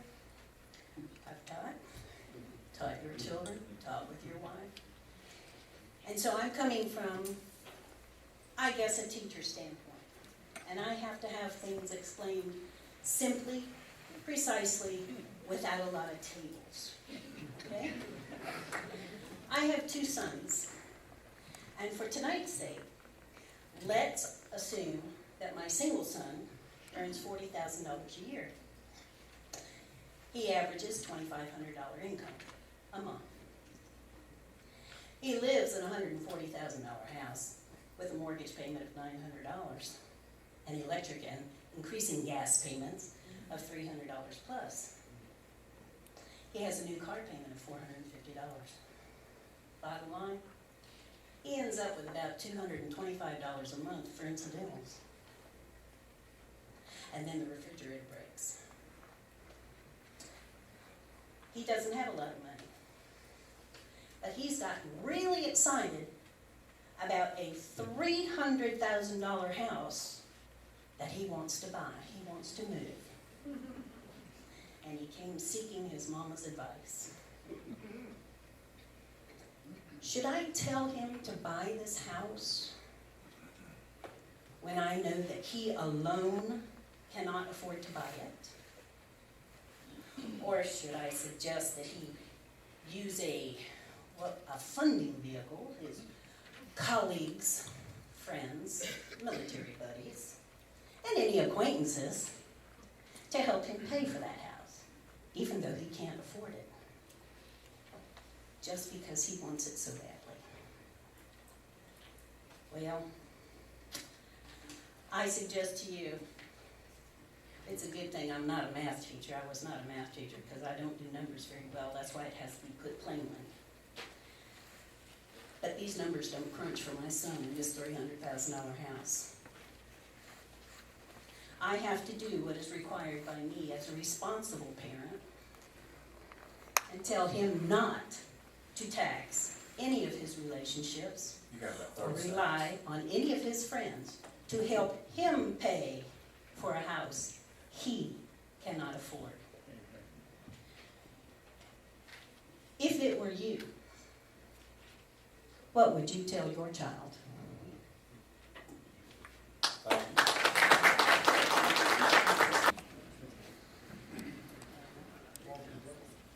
My name is Walter Compton. I live at 712 Mayfair Drive. I moved here about 6 to 7 years ago from the coast.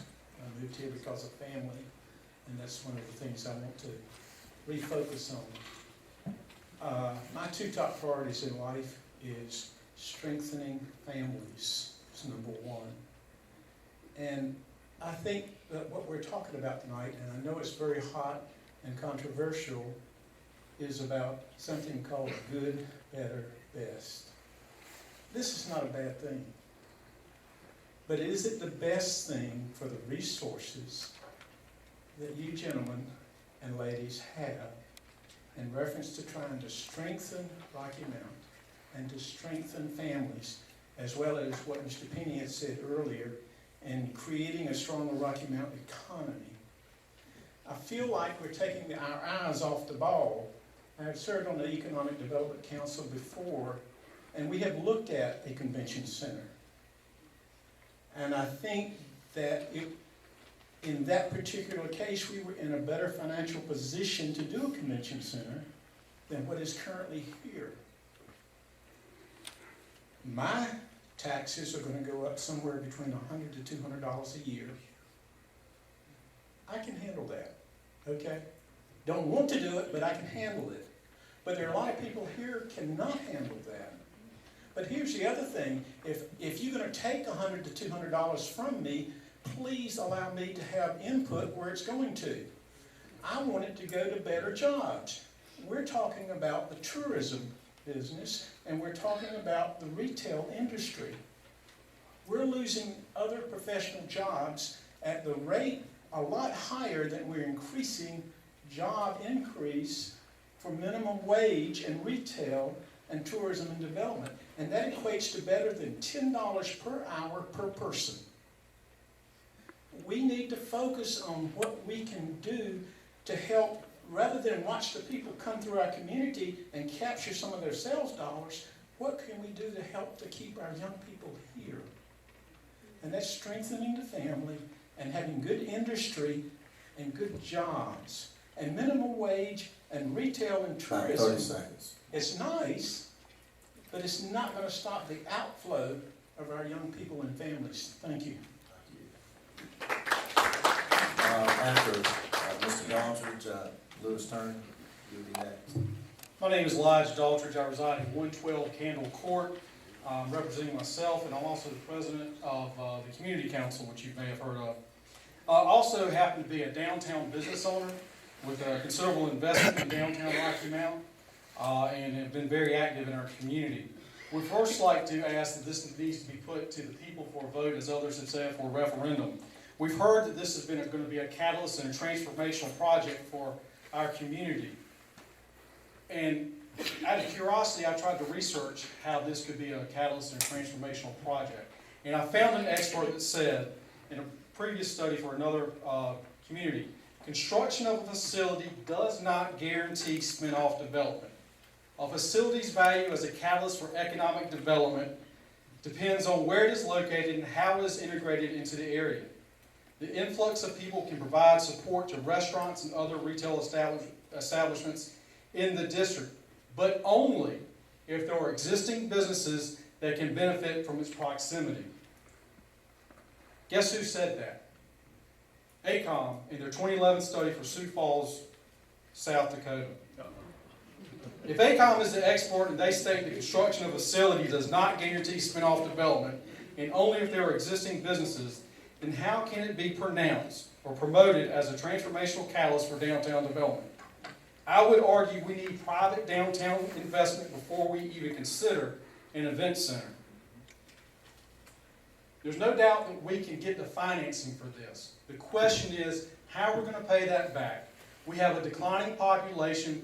It was just announced in the paper, we're 5.8%. We went from, I've got the numbers in here, 57,000 down to 54,000. That's, to me, a declining tax base when you lose that type of population.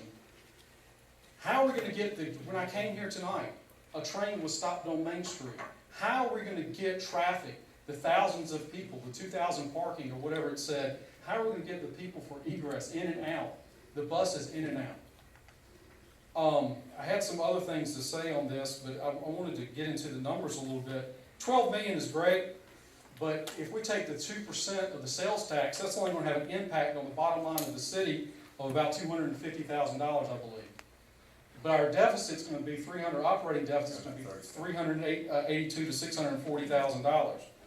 The FAQ says that we're gonna go through and take it out of the operating budget of the city. Does that mean that we're gonna have to cut services? Does that mean that we're gonna have to increase property taxes, which I dare say that we are?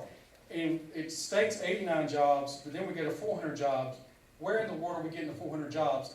And the sports complex is great, but where has the development been created because of the sports complex? Thank you, and I appreciate everything that you do for us. Thank you. Mr. Lewis Turner, and then after that, D.L. Daltridge, you'll be next. Mr. Mayor, I'm going to defer it this time. I'll try to sit with you when you put it in your hair. I'll try to make this happen. I'll give you what I think then. All right, thank you, sir. Then after Mr. Daltridge, Mike Mosley will be next. Good evening. My name is E.L. Daltridge. I reside at 1404 Jeremy Lane, Rocky Mountain. I am a lifelong resident of over 75 years. As a property owner and business owner, I have a vested interest in this city. If the City Council decides to go through with the Event Center project, we will be faced with one of 4 possible means of financing, which will call for an increase of property taxes. This increase will range from 5 to 10 cents per thousand. Our current rate is 58 cents, and with an increase, we will go to a range of 63 to 68 cents. How will this impact the citizens of this city, and how will it help or hinder us in our efforts to attract new industry? In a comparison of the top 20 North Carolina municipalities, only one city, Greensboro, has a tax rate greater than Rocky Mountain. The average of these 20 is 50 cents. Our current rate is 58 cents. So we are already handicapped when it comes to recruiting new businesses and industry. Please seriously consider this decision-making process. The citizens of Rocky Mount are deeply concerned about how we will be affected, and we only ask that you consider all options.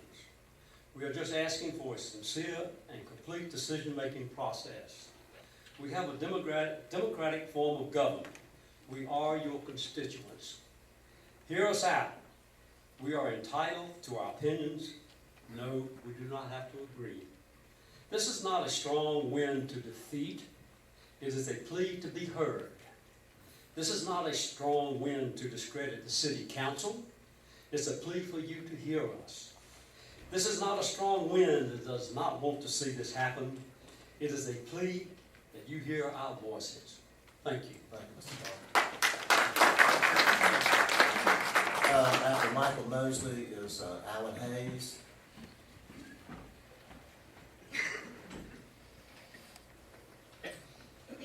Michael Mosley, 508 Wildwood Avenue, Rocky Mount. And I will address this to the mayor and city council and assume that they have accepted the report that David, the study that he made. David, let me commend you on your labels. Good numbers. The study on page 8 for revenues, it said the average number of events would be 2.4 per week, 10.6 per month, 127 per year.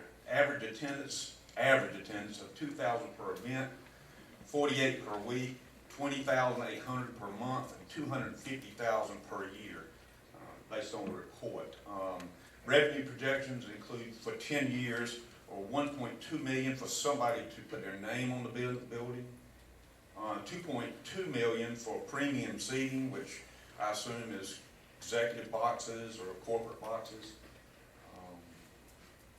$4.1 million for food and beverage sales, and I think, if I read the report right, that's 40% of the food and beverage total sales, 60% which would go to an outside source.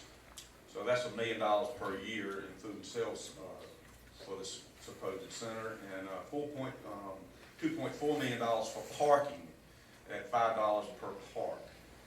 It just seems very aggressive to me to have $1.2 million in naming rights, $2.2 million in premium seating, $4.1 million in food and beverage, and $2.4 million in parking, which totals up $10 million in revenues. And my question to the council and to you mayors, if these projections are off by 50%, the projected losses go from $4.8 million to around $9.4 million. And my concern is, does the city council have a contingency plan of how to pay for these losses if the projections that were a part of the study don't come to fruition? And the contingency plan not considering raising taxes any more than you've already talked about raising. It just seems like this plan is fraught with maybes and what we might do, but it sounds mighty aggressive. And if it doesn't come to fruition, I'm afraid the taxpayer is going to suffer even more than what we've talked about so far. I want to thank all of you for your hard work. I know everybody's dedicated to what they do for Rocky Mount. We all appreciate that. We're just looking for an opportunity that is viable. Thank you. Thank you, Mike. It was Alan Hayes, are you here? And then after Alan, it'll be May Parker. Is May here?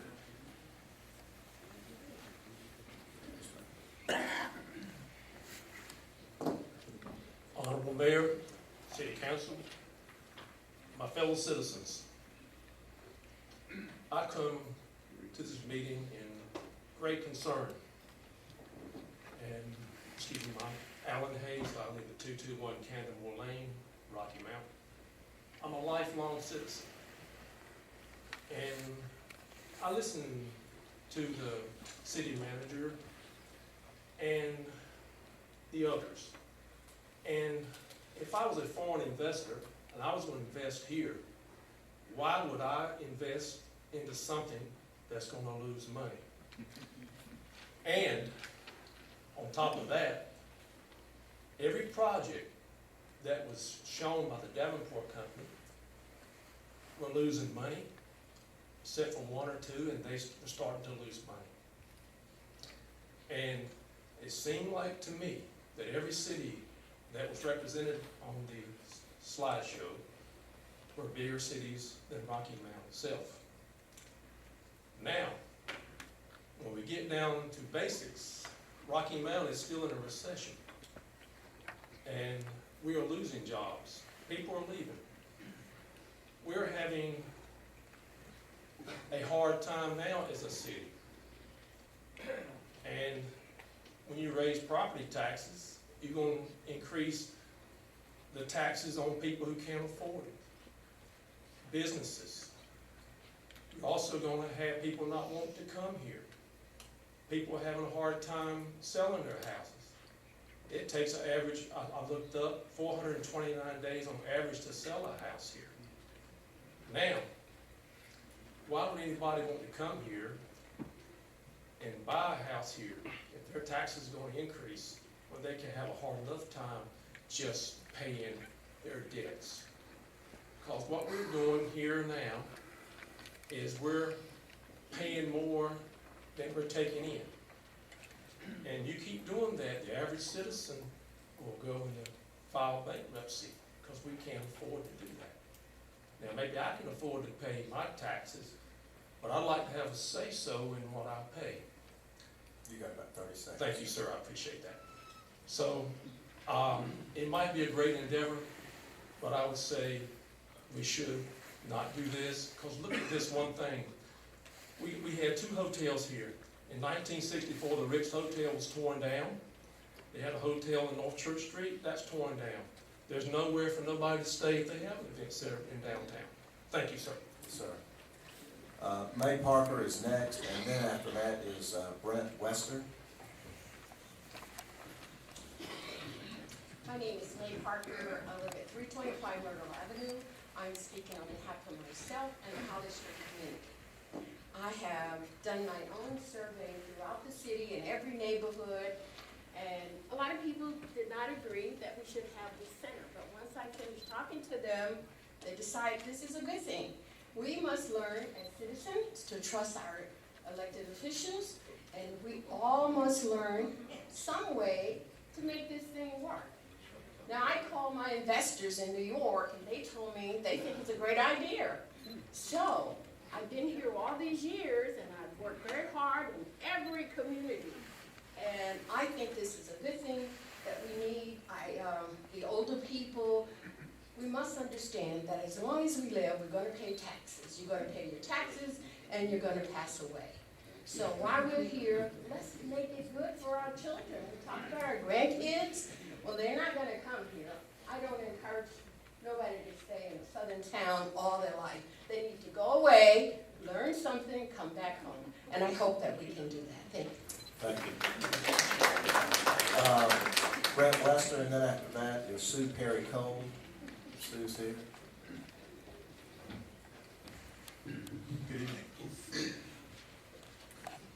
Brent Wester, speaking as a private citizen, property owner,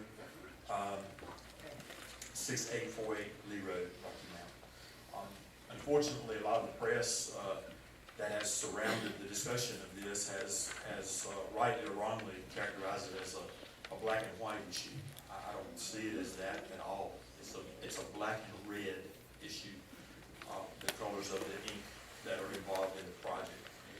If we allow this type of event to go forward, what we're doing is taking money away from private businesses and owners who years ago invested their hard-earned, privately earned capital to make an investment in our city. And those folks have been contributing to our tax base for years and years and years, and they're part of why we have a building to stand in and voice our opinion. Those folks, especially in terms of the smaller events that might be attracted to this kind of a forum, that they'd be forced out of business. They simply cannot underbid a government entity that has a stated objective of losing money each year. It's not possible. In my role as a food salesman, I've dealt with these type of entities from South Carolina to Washington, D.C. They're my favorite place to call on, because they're people that are spending other people's money, and money is no object to them. While the private entity is trying to find the best price on an 8-ounce ribeye steak that he can find, the public entity takes the attitude that cost is not an object. It's irresponsible. It is a project that would benefit our city when we are in a better financial position to be able to do so.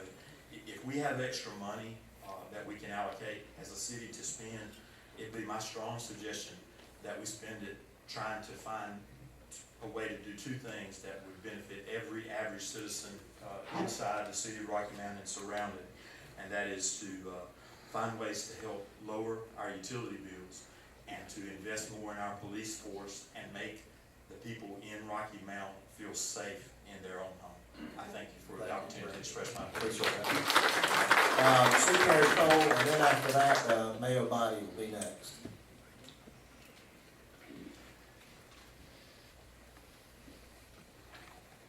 Good evening, Mr. Mayor and members of the City Council. I too want to thank you for this special meeting tonight and allowing the general public to make comments. My name is Susan Perry Cole.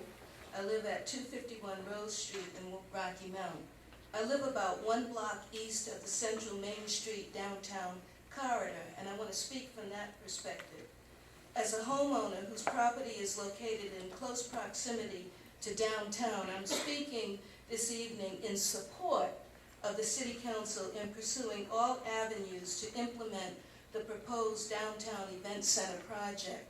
As a homeowner, I want you to know that this is the first time I've heard of any scale of investment of this size in close proximity to the neighborhood I live in, and so I'm very excited about it.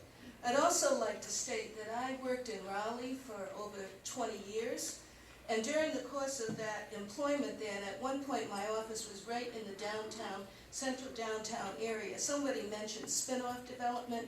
I watched spin-off development in Raleigh, and I watched it in terms of the development of downtown housing, and I watched it in terms of the development of the nearby neighborhoods in downtown Raleigh. That's one of the reasons why I'm excited about this project. Now, I've been trying to do some of my own research on this project. I've learned that this is not a new concept. I understand the idea of a civic center first started in Rocky Mount with the Rocky Mount City Council in the late 1940s. It was also supported by business leaders in 1974 and again in the 1990s. Back then, the Civic Center was to be a multi-purpose venue for recreational events, business trade shows, consumer trade shows, convention, cultural events, and other meetings. There's a reason why this idea keeps coming back up. And I think we should pay attention to that it keeps coming back up. And I think this time we need to approve it. I was going to mention some of the research that the city manager already mentioned about the different events that have come here looking for space on the scale of this proposed facility, and that's another reason why I'm intrigued by this proposal. I also think that the proposed facility would complement our existing facilities, and I want to mention lowering crime in the downtown area. I have a question, and I want to put it to the financial consultant. I was interested, I think that one of the models that you mentioned said there would be no debt, it would be market tax credits and the EB-5. How widespread is that form of a model? Because I was thinking most of the models you have to have some skin in the game. Could you comment on that, please? If I'm correct in understanding what you said. And I think your time is up with that Okay. question, but we'll allow him to go ahead and answer the question, because that was part of what they're here for, is to answer some questions.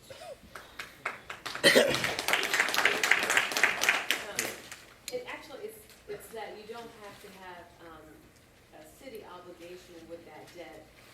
It is a form of financing, so there are repayments associated with it, but the normal financing structures that a municipality would use are not part of the EB-5 and New Markets combination. And you were seeing across the country other municipalities using that combination for that very purpose of allowing more subsidy, allowing more flexible form of financing, so that you can obviously in that combination have less pressure on the tax rate. So while it's kind of new and emerging, it is a combination that we're seeing across the country as other municipalities, really try to take advantage of the best optimal forms of financing to really leverage where you're putting the development. Because obviously if you didn't meet the eligibility test, you couldn't use the subsidies that are being created by New Markets tax credits in particular. Thank you. Mr. Bonney, and then after Mr. Bonney is Robert Davis, not Robbie, but Robert. I'm Mayo Body. I live at 18 Goose Street in Rocky Mount. But I've lived here all my life, and I don't think there's anybody any more interested in Rocky Mount than I am. I'm now 84 years old, so I've been here a good while. And during this time, I've done a lot of work in real estate locations for the last 50-some years, be it restaurants and motels, so I do understand something, not everything, but I do understand something about real estate and locations. And Charles, you hit the nail on the head when you said location. So I'm going to refer a little to location. Now, back, we had a restaurant called House down in Rocky Mount, but as times changed, we opened that restaurant and motel in '61, and we closed it about 2002. And the point I'm making, times change and cities change. And I don't think, I mean, look at the fact that downtown Rocky Mount is the center of Rocky Mount. It simply is not. And I'm not taking anything away from anybody. But what I can't understand, when you got a consulting firm, why didn't you look at Rocky Mount? I mean, why did you just solely look at downtown Rocky Mount? Because right now, you talk about putting these centers in some of these other cities, and they put them downtown. But when they put them downtown, there are a lot of amenities there, already there. In this case, you're gonna have to wait for the amenities. And this center is not gonna really have anything to do with those amenities. They're gonna come kind of little stores getting together and growing and slow growing, and they need it, and we need it here. And there are a lot of places in Rocky Mount, and picked out was referred to 64 and 95. And we get a center, and right now I am opposed to it at this time, but when we get a center, we ought to have one that has good exposure, that people see it when they drive by it. And to think about it, it's the same way with a restaurant. You want to put, and what we're doing now, you're putting this or won't put it at a dead end. I'm not knocking, but that's the fact, and that's what it is. You can say it's the center of Rocky Mount, but it is not the center of Rocky Mount. And I'm not against the center. At this time and place I am, because I don't think y'all have fully done your homework. I really don't. How many of you have ever operated a We got about restaurant? 30 seconds, Mr. Black. I'm sure you haven't, so you don't know that much about it. You're okay, you're not counting. Okay, that's all, and thank you very much for what you do. But one thing, this city needs to get together and stop the fighting internally, or we'll never grow, we'll never do anything. That's the most important thing.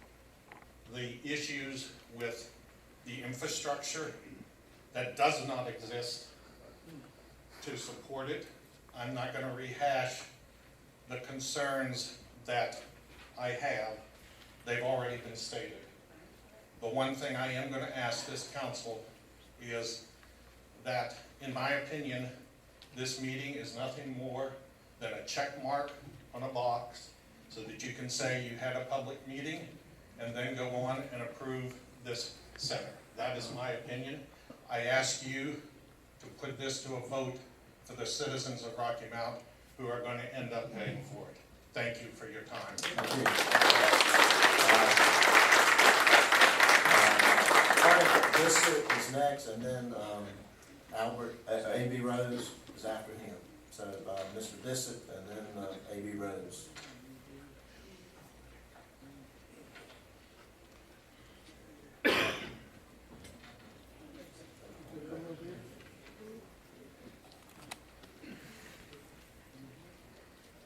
Thank you very much.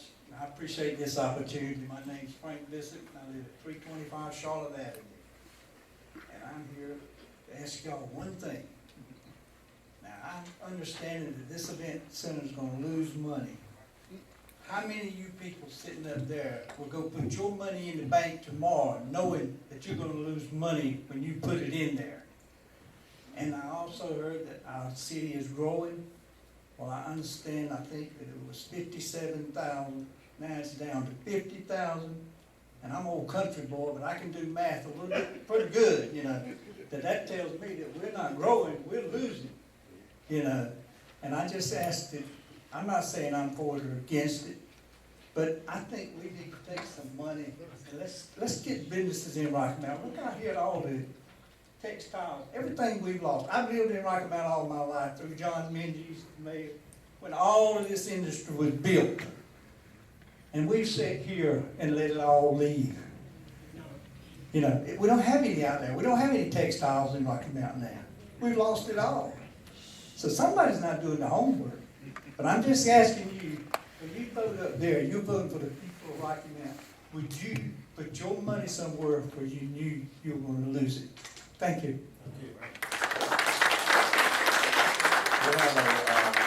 Is A.B. Rose here? A.B. here? Get back there. He's going to say anything? My people will not speak, Mayor. Okay. All right. So we've got Edward Cruz, and then after Edward is George, I think it's Taylor.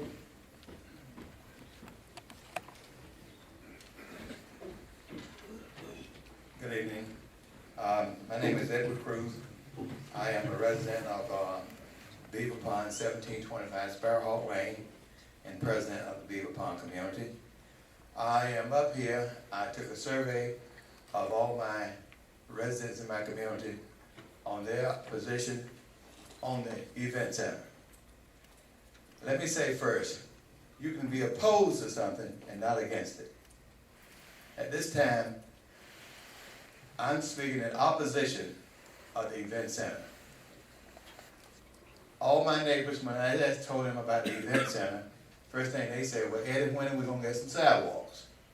When are we gonna get some speed bumps? And I tell them what they said. Now, we're getting some new apartments built down at the end of Sparrowhawk and Beaver Pond Drive is going through. But it's not, we have a community that's mixed, we have seniors that can't even go out of the house. And $45 million for an event center is a lot of money. And by the time they build it, it's gonna be $50 million. It'll be $50 million. And the thing about it is that it's gonna be, I don't know where the central part of the city, I just moved here, so I don't know where it's gonna be located. But I think it's gonna be located by the railroad tracks, when they go down. Now, I don't care what anybody say, I know when they build it, you go by there in the train, they have nice pretty trees that you can't see it from the train. But I do know that it's not a good location for it. It's not a good location for it. And one other thing I can say is Mr. Penny was making statements. There's a statement that said that a vision is the way one see or conceive of something. You are seeing and conceiving of an event center. I see and conceive of a big white elephant. Thank you. Thank you. George Taylor, and then after that, I think it's Johnny Cunningham.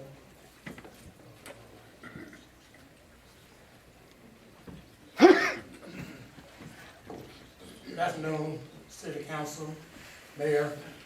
My name is George Taylor. Excuse me. I live at 616 Avondale Avenue, and I moved here about 8 years ago. And I'm speaking in favor of the event center because everything don't have to be a profit making to be good for a city. You take in Washington D.C. where I lived for about 40 some years in the outskirts. When they started building the Metro subway up there, it took them about 20 years to build that subway. And by the time they got ready to build it, it was doubled in price. But now you go anywhere around the old part of Washington, D.C. was just a rundown crime area where they got a subway stop now. Industry had moved in there. People are buying houses, they're building apartments there. And it's good for the city. It's good to bring the city back together. But we got a city for it to grow, you got to have something else for it to grow around. And I think this event center will increase buildings downtown. Somebody mentioned about where they're going to stay. You got to build a hotel, you got an event center. People will be building hotels, restaurants. So this event center is a good idea.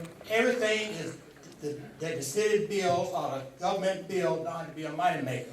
In Washington, D.C., every museum up there don't make a penny, but it brings people into the city. And that's what we need here in Rocky Mount. Thank you. Thanks, sir. Next is Johnny Cunningham, and then after that is Lydia Davis. Good evening, everyone. Mr. Penny, you paint a pretty picture of Rocky Mountain, but I'm gonna give you another view, our view, where we live, where the proposed event center is proposed to be built. I have two questions: feasibility and funding. Is it feasible to build an event center in a community that's drug infested, crime ridden, has put Rocky Mountain on the map in the United States of America as the most impoverished city and the most violent city? And now, yesterday, today's paper, Rocky Mountain Nash County Public Schools are increasing in violence today. Feasibility. In a location area where poverty, crime, drugs, where petty criminals are being allowed to commit petty crimes that compound into felonies. And then they're rounded up like cattle, 400 at a time. Since December last year, over 1,000 people have been rounded up like cattle and arrested and put under extremely high, extremely outrageous bonds, $500,000 bonds for petty drug offenses. Is it feasible to build a center right smack dead in the middle of that environment? Funding. How much of that $45–50 million are going to be provided because you're building it in that community? You mentioned in funding that you have some type of avenue because it's low income or poverty-ridden community. What portion or what amount of the money that you're going to generate because you're located that event center in the impoverished sector of Rocky Mountain? Feasibility and funding. Thank you. Thank you, sir.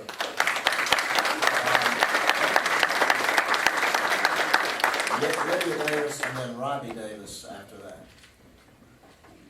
Good afternoon, Mayor and City Council. I'm a retired social worker / nurse. I came here in 2007, and I'm here to represent the community of Happy Hill Association, somewhat forgotten community. I don't totally disagree with the event center, and I know that improvement is great, a strong city, but if you go along with this event center, the quality of life for the Happy Hill Association, the citizens, it would decrease due to the hardship of paying more taxes. We have some poor people here in this area, Happy Hill Association. Some of them are buying their medication weekly. I don't know if you know how many poor people you have here. And I found this out because I take them to the doctors and I mediate with the doctors. And they are barely making it. Their utility bills are excessively high, and they don't know some of them don't know where the next meal is coming. So really, I'm asking you to focus in on that particular community. They need your help in a lot of ways. Event center, it's a possibility it could get off the ground. However, I don't want this center built with the idea of raising taxes on these citizens. Thank you. Thank you. Next is Robbie Davis. After Robbie will be Shelley Willingham.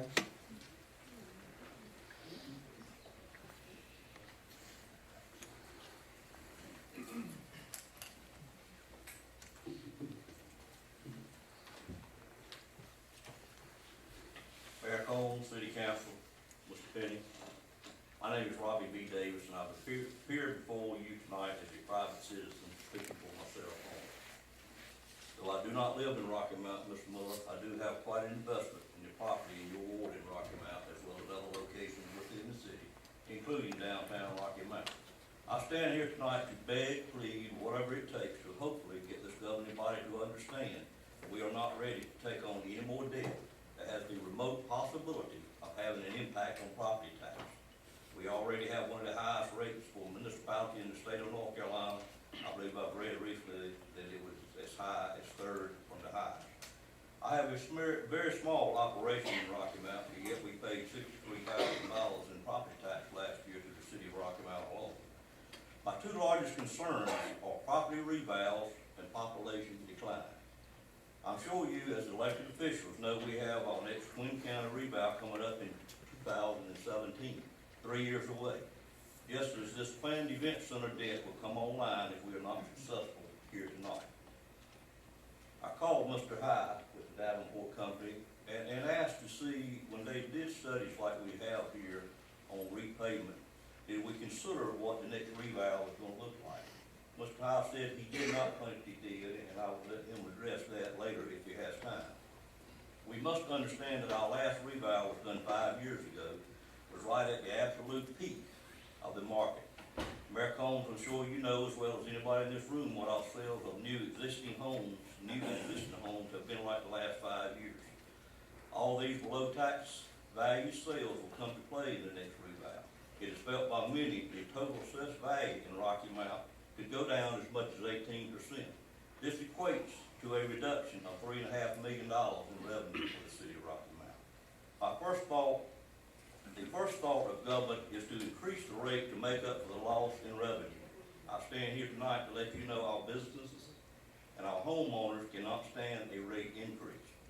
We need some relief, not a rate adjustment upward. My second concern is simply our decline in population. I was amazed to read on April 14th in the Telegram that our population had declined by 3,000. You got about 30 seconds, right? 45 people in the last 2 years. This decline will adversely affect every revenue source we have from property tax and sales tax. We must put our total effort on those things causing this decline. I think we know what some of those are. We have had some success in recruitment the last 6 months in the Twin County area with the announcement of the Active Corporation, Nutcow, Universal Bank. And I will promise you as a board that I will continue to work every day as hard as I know how to bring additional jobs to the city of Rocky Mount. And I will give you, and I hope you will consider what I've had to say here tonight as well. Thank you. Shelley Willingham, and then after that is David Pure and I. Is Shelley here? Mary Richardson. Yes. Thank you, Mayor Combs. My name is David Purna, resident 204 Stony Brook, longtime Rocky Mount citizen, and I'm also a business owner. And I want the city council to understand, as a business owner, it is all of our best interest for the city of Rocky Mount to prosper. Both sides of Rocky Mount, Nash and Edgecombe, need to prosper. It's the best for all of us. And it would be ludicrous for anyone to think otherwise. On page 90, I'm going to jump around because I'm deleting about half of my speech because it's already been stated, so I hope you don't mind me doing that. On page 90, the study discusses revenues. The page mentions examples of other facilities. It appears every facility mentioned had multiple funding sources and partners. Every single one. Not one tried to do it unilaterally like the city of Rocky Mount, from what we can understand, is doing right now. It's all been public-private partnerships. City manager mentions Charlotte. Every one of those stadiums with a public-private partnership, professional sports teams participating in those arenas. I don't think we have any professional sport teams lined up. Another thing is, and I would ask the gentleman from Davenport and Company, Mr. Cole, can you say $3.4 million? $3.4 million. Thank you. I heard it said 18 different ways on tax rates, on the pennies, 6 cents, 8 cents, 10 cents. But in effect, when you add the operating loss to the debt service, it will be in the $3 to $3.5 million range. The thing that scares me is the operating losses, which y'all talk about the most. That's kind of chump change, really. It's that debt service is where the rubber meets the road. And I would submit to you that if you obligate this city for 20 years, you will not have another Douglas Block. If there's other projects, you won't have the money for it. I'm all for the Douglas Block. I eat at Promise Smokehouse all the time, one of my favorite restaurants. But you will drive any sort of flexibility you have. And I want there to be other projects. I think this city could be more creative than build one building when we could use $1 to $4 million a year to attract people here. And Mr. Stone, it's got to be embarrassing to come here and find out that your company recommended to another Sioux City, South Dakota, that building a building does not attract other business. Thank you. Thank you.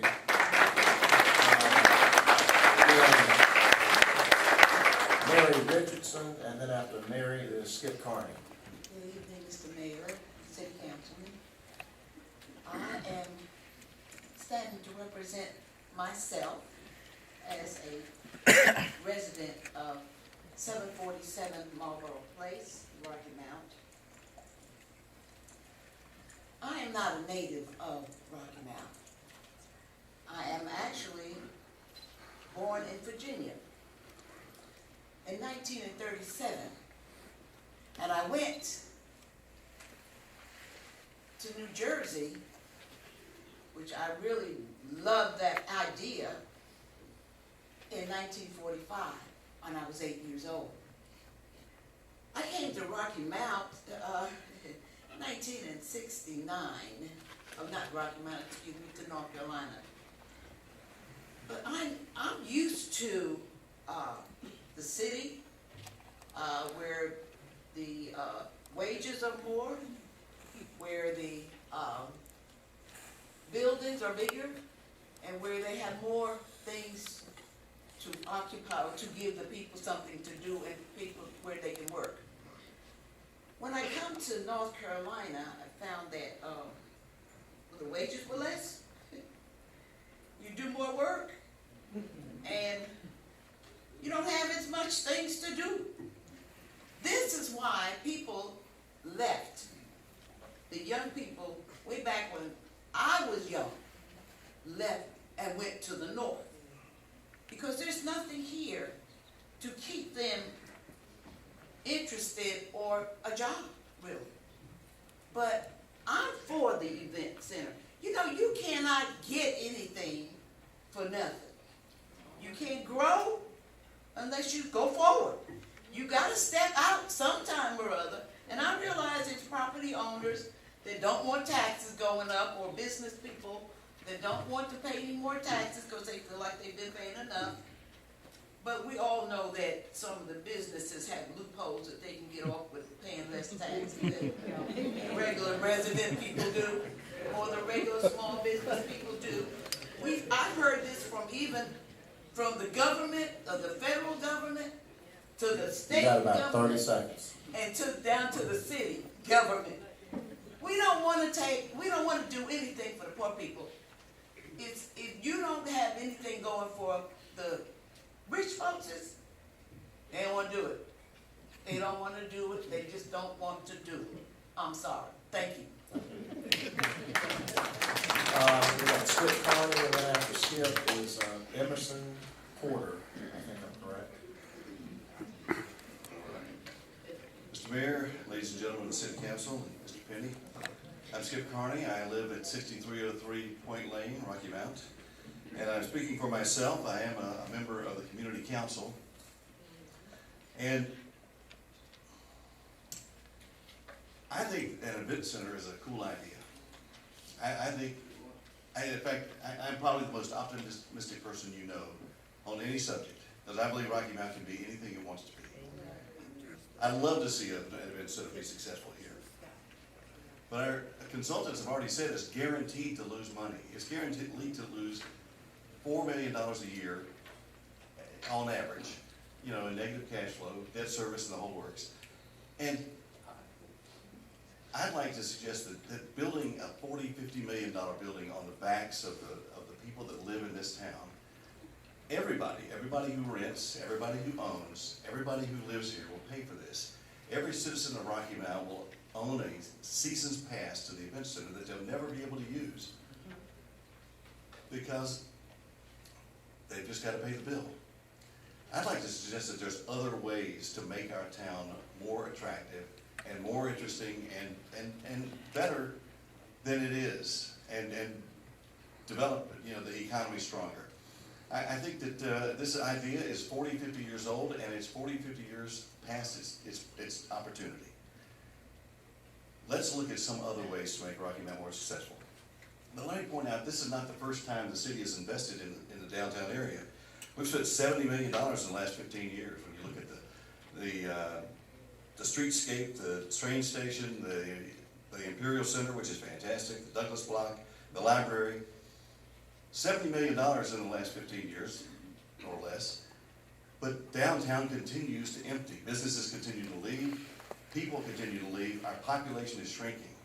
We've got other issues that are much bigger than this event center that are driving people away and hurting our economy. We have got to tackle this crime issue, and you can't tell me it's a matter of perception. It's reality if people believe it's reality, and I promise you, people believe it's a reality. Crime is our biggest issue, and jobs are leaving here faster than we can keep up with them. I don't know what you folks can do about job creation. I think you can maybe make job creation a little easier in Rocky Mount. Make it a little easier for people to invest in downtown, because right now it is a challenge. I think there's great opportunity here. I think that you folks have a great opportunity to do something really good. Thank you for your time. Thank you for allowing us to speak here tonight. God bless you all. Thank you. Are you Emerson? Mr. Porter? Okay. Then we have Paul Hines, and then Shelley Willingham didn't show back up, did he? Okay, if not, then Paul Hines, and then after that is a Richard Strawbridge. You're gonna pass? Yes, sir. Okay, Richard Strawbridge, and then Steve Summerlin. Is Richard Strawbridge here? If you will state your name, address, and limit your remarks to 3 minutes. I'm Richard Strawbridge. I live at 1114 Compass Street Drive here in Rocky Mount. I've been a citizen here for probably 24 years, and I pretty much like the area. But when I came here, this was a city on the rise, and now, as my son says, it's a city demise. And I don't really think that putting a never-ending tax burden, because nobody said how long this building's good for as far as the life expectancy of it. But it's going to be a tax burden from the day it's built to the day it's torn down. And I don't think that the citizens, and myself in particular, can afford to pay that tax burden. And on top of that, any of these sporting events things, it's always the same thing. The citizens pay the taxes. The people who come in there and play and do their thing, they collect the gate. The city or the municipality very seldom gets any part of the gate. They might get part of the concessions, some of the other stuff, and they get a fee for operating. But it's one of those things where the bulk of the money that takes care of it is going to be taxes. So I urge you to really consider whether you want to put that tax burden on the people. And I would also like to see you put it on a referendum. Thank you, sir. Steve Stevenson, and then after Steve is Georgia Person. Good evening, Mr. Mayor, Council. Thank you for this opportunity to speak. My name is Steve Stevenson. I live at 302 Villa Street. I'm here today as an individual. I also sit on the city's Human Relations Commission. I've listened to all the responses this evening, and I hope everyone can see what I'm seeing as I hear the responses.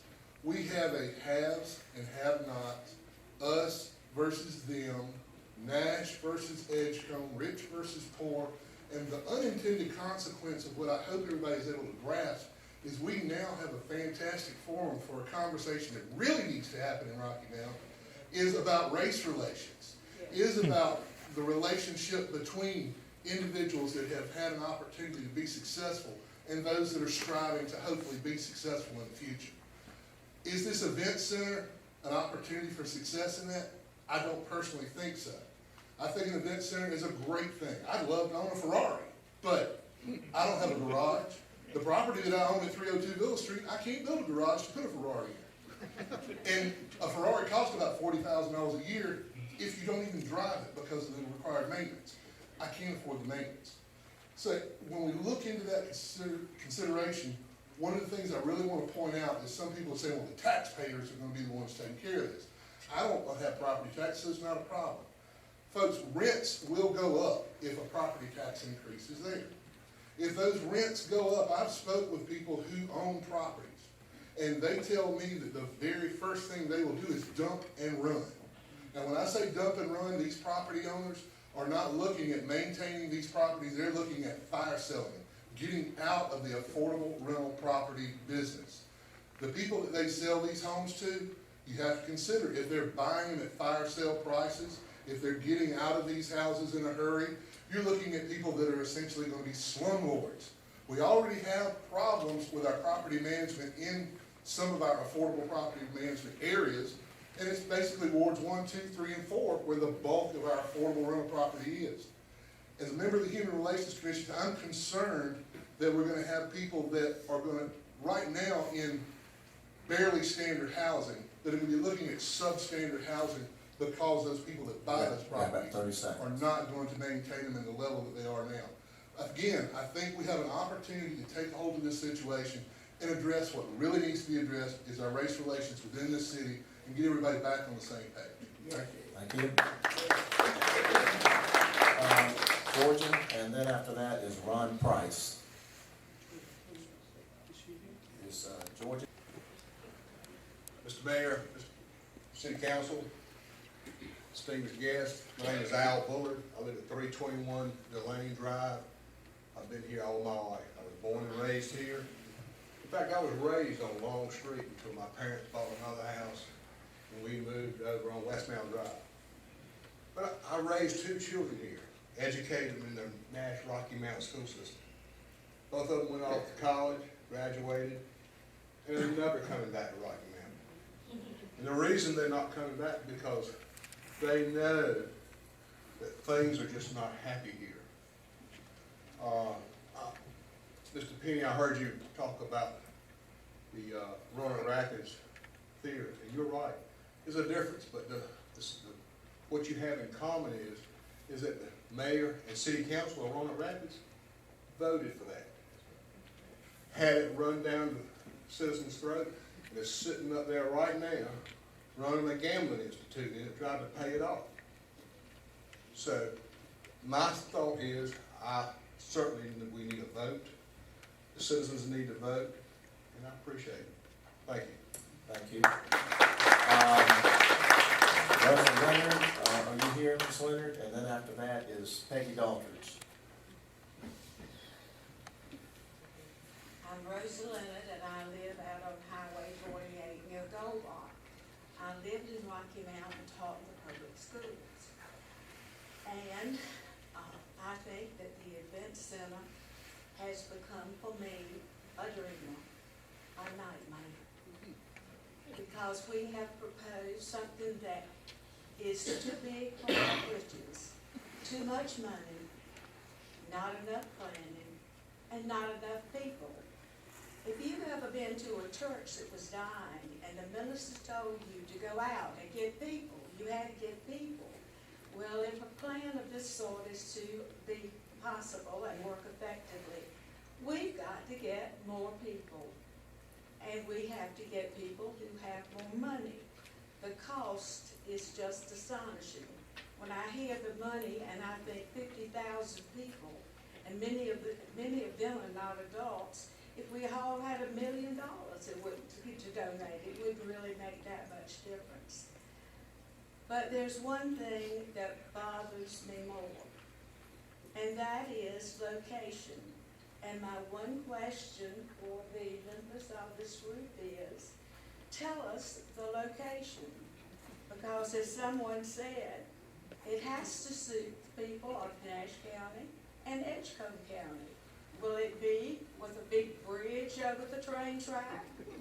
If we put it in Edgecombe County, will Nash County will just go up and not in flames, I hope, but in distress. And if it goes into a area of town where the people are poor and are displaced and are not paid properly for their property, or if they don't own the property, they will simply be put out. So will it take about 5 miles or more for this grand dream? I think it takes too much space. I don't think there's a place in town that you can put it, that it will not disturb somebody. And I'm sorry, I don't have the answer to the question. So, council members. You got about 30 seconds, ma'am. Will you tell me, Mr. Mayor, the location for this project? I'm gonna let Mr. Penny answer that question. And then after that, your time is up after this. I think Ms. Leonard, again, we have not, we have not acquired any property for the event center. Are you saying to me that you have gone to all this trouble? Ma'am, And you don't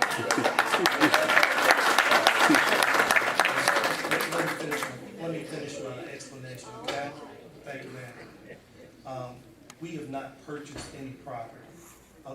Again, let me finish. We have not purchased any property. We have identified a location, and we shared that location with the consultant. And the consultant looked at several locations in the downtown area and they determined that it could go in the downtown area. I would share with you that the space that we identified would not displace any residents or anything of that nature. And however, because we don't own the space, we have not identified it to anyone in the public. And until council decides that they want to, if they decide they want to move forward with it, at that point, we would have conversations with the property owners. But at this point, we have not publicly identified the location. And so you're saying that we, the taxpayers, do not need to be notified of the location, yet you want us to support a project? Well, ma'am, again, it's in downtown. I'm gonna say this, your time is up, but we're gonna let him answer that question. Again, the property is in downtown Rocky Mount, and it could fit in downtown Rocky Mount. At this point, if, with council not having decided that the project will move forward, disclosing the location at this point really doesn't make sense. I'm sorry. If, Amy Daughtry, Ms. Boone here. Yes. I'm Peggy Daughtry, 1404 Jeremy Lane, Rocky Mount. I'm here speaking on my behalf. Been a resident of Rocky Mount for 37 years now, not my entire life, but a good chunk of it. I came here because of a job. Most of my friends who are not natives of Rocky Mount came to Rocky Mount because of a job. I don't have a job now, but what keeps me here in Rocky Mount? Family, friends, and the fact that I own a home here. Throughout, for many years, and with a lot of my involvement, I have seen the need for a larger facility to hold events. I think an event center would be wonderful for Rocky Mount to have. Mr. Penny, you gave an excellent sales promotion on an event center, what it would mean for Rocky Mount. The consultants gave us a very positive outlook on what all of this would mean for Rocky Mount. I've heard all the positives. Who's looking at the negatives? Mostly I've heard about location and property tax increases. But there's an old adage that I've used in my life, and it's not original with me. You hope for the best, but you prepare for the worst. Every good business plan has an exit plan. What if we build it and they don't come? What happens? What keeps this from becoming the next electric cities that Rocky Mount's burdened with for decades to come? I have concerns about, I'm only hearing the positives. I need to know what the cons are or what happens if something goes wrong. Nothing is sure 100% one way or the other. Thank you. If you want to answer that question. Yeah. Ms. Daughtry, again, we looked at the positive and the negatives, and when the consultant did the study, our thing with the consultant was, if this is not something that's feasible, then tell us that. And our consultant didn't say that. And I've said this several times in public meetings. The consultant said there was a market, okay? But what I've said several times is, you can't just build this building and expect them to come. You can't build this building without marketing this building and going out shopping our community, just as we do with the sports complex. We would go and shop this building, market this building to people that are looking for indoor events. Now, right now, we're not in that game because we don't have a facility that can handle any sizable crowd. But we would have to market it. And again, in the calculations, our financial advisors have calculated the potential subsidy that would be required. Those are in the numbers that we've calculated, and despite what Skip Carney said, it wasn't $4 million. Those numbers were a lot less than what he said. Okay. Thank you, ma'am. We have Ms. Boone, and then after that is Vanessa Kenny Day. Yes, I am. All right, and then Ms. Dennis is not coming, is that correct? No, Okay. I don't think she was supposed, I Okay. think you were supposed to get that call. Okay. I'm Janelle Penny Boone, and I live at 1601 Hunter Street in Rocky Mount. I had a nice written out speech to present, but I just feel so torn apart with the way we are acting here today. It just seems like that we can't get together in Rocky Mount and do a good job. If one wants it, the other one don't want it. And I didn't come up here to say this, but it's on my heart. And I heard so many negative things about tax. You know, we get money to do what we want to do, don't we? So we can get money to pay the tax if we need to. We can do whatever we want to if we put our heads together and get together. But somebody said over here, I don't know, I think it was the lady that said it, Nash wants this, Edgecombe wants this. We are a split city, but we should not be split people. The city is split by the railroad track, but we should get together and do the best for the whole. And I didn't come up here to preach, but that was on my heart, and I'll say that. I'm for the event center, and I'm for it being in downtown Rocky Mount. All right, ma'am. We have, next is Lloyd Bailey, and then after Lloyd. Hello, my name is Ed Wiley. I run a business at 207 East Thomas Street in Rocky Mount. The main reason, I'm not a very political person, but the main reason I wanted to come here this evening is to answer a question I'm asked all the time. Why would I leave Raleigh, beautiful restaurant in Raleigh, and hang my shingle down here in tiny little Rocky Mount? And I wanted to answer that question. I came to ask a lot of people here today, a lot of friends who I've met since I've been here in Rocky Mount, who gather at our watering hole on a regular basis. And one of the things I hear from folks all the time is what a great place it is because it brings people together from all over the city. The other side of the tracks, from that side of the tracks. Blacks, whites. I didn't even know Rocky Mount had Asian folks, but I see Asians in there and Latinos, everybody coming together around a good meal and good music. My wife and I live by an adage, we're not political people, we are praying people. And there's something that we really make a hallmark in our lives, which is the notion that you have to have faith. You know, and the book that we go by says that faith is the substance of things hoped for and the evidence of things not seen.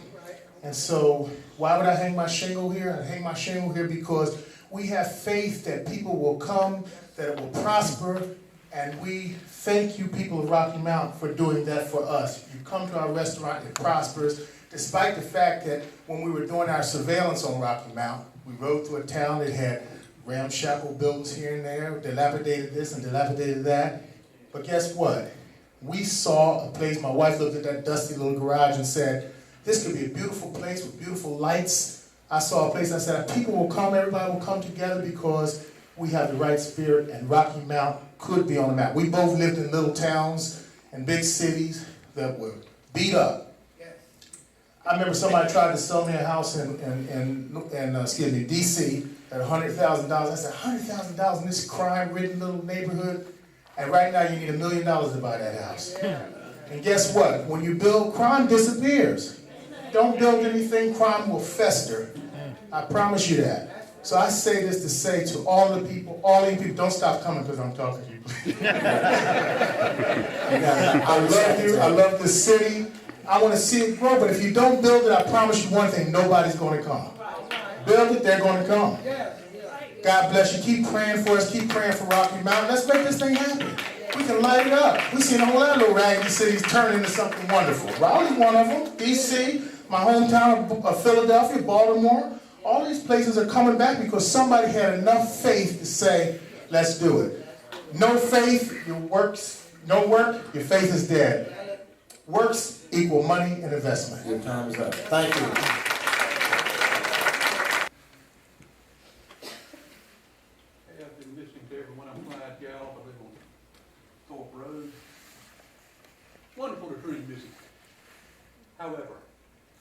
with dreams comes reality as well. Now, you can't compare Rocky Mount to Raleigh, I'm sorry. Raleigh's got much more to be able to do with than what Rocky Mount has. And we've been told we're in the poorest section of the state. What does that tell you? Like Robbie was talking about jobs, exactly. The educational level is lacking. I put a proposal before the Nash County School Board when they had a vacancy. They didn't even listen. And it was practical things of how to help the educational system. Then we have a declining population. Then we have things like people going to Raleigh every day to get jobs, and that was told to me by the Employment Security in Raleigh. You know, when you do economic forecasting, you do an optimistic, but if you're wise, you do a conservative. Why did I make a 96 on graduate economics? Because I did that. The teacher said we can always tell a history major. Now, I don't have the experience, but yet I was told I was better than seasoned forecasters. Sometimes experience comes in mysterious ways. In other words, what about Rocky Mount and Wilson, baby, going together? We're doing something like that. Spread the cost of it. See, that's where you can begin to get something where Rocky Mount and Wilson are big enough that together it could mean a lot more. I applied to teach school out in Edgecombe County, and I mentioned about teaching globalism, because my second master's is in global management. You don't need that around here. You better wake up. Now, you can have a lack of experience in consultants too. I know, I've been doing a little bit all my life, though I didn't have a title. I'm not a title yet. Business plan, Mr. Aldridge, you made a wonderful point about a business plan. I tell people when they tell me you don't have experience in running a business, I say, okay, I got a 73-page business plan to give you insomnia tonight. And then consultants can say anything that they want to hear. Crime, yes, it's there. Job creation. Marketing costs. If anybody actually take much time to let the people know, we need more transparency. We're not getting enough transparency outside. We need to have it to where the people can know of these things, not just one meeting. We couldn't even hardly hear anything that was going on out there. Faith. Yes, I've had faith. I went to the Lord several times. He helped me get my student teaching. But I also told him, I'm making the money. I got to have a school and a place to stay. But I had to have the money. So you can have your faith, but you got to have a little bit to help that faith a little bit. In other words, this is why we've got to do something. What's wrong with letting people in engineering majors in state, ones of us need experience in getting our CPA through Your time's up, Mr. Gallup. Okay, so you're getting the message. We can build it cheaper using interns. Thank you. Is Mr. Strago here? 62 years old, lives at 528 Woods Walk Lane. Been in North Carolina all my life, born and raised in Pitt County in the township of Farmville. Been in Rocky Mount since 1982. Rocky Mount is now home. Now, I'm proud that I had the opportunity to raise a graduating senior from Northern Nash in Rocky Mount. There's nothing wrong with Rocky Mount.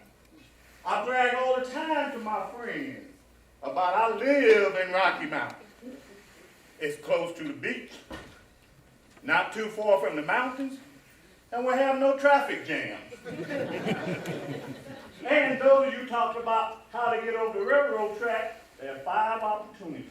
And if you don't know them, you need to learn them. There's 5 opportunities. I now stand and ask my fellow citizens, is your concern about whether we need a civic center or a convention center, or is it where it's going to be built? I rest my case. Thank you.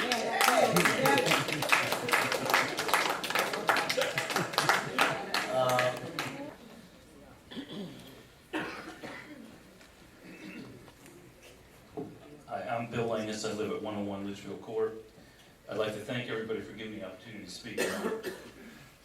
I tend to lean in support of the event center, but for several different reasons. I have the pleasure of serving on a lot of different boards here in the community and pretty aware of a lot of the issues going on. one of the boards is travel and tourism in the TDA, and that raises the funds on how we use to promote our community. And my fear is if we don't react and do something with this event center, some of our neighbors to the south of us or around are gonna do something. And we will lose the opportunity to be a leader in the eastern part of the state. It will develop other hotels and restaurants around the event center wherever it is built in our community or others. And if it's built in other communities, then we will also add to the competition and the room rate in which the hotels tend to generate, which would then negatively impact the tax revenue, which is what we use to promote our community as a whole. So I tend to lean in support of the event center. However, I've got to say, I think it was extremely foolish on the city council's part and the city leadership's part when they did the study to put in that study that it had to be a 5,000-seat arena and that it had to be in downtown Rocky Mount. If you're going to do a study, it's got to be good and it's got to work for the community as a whole.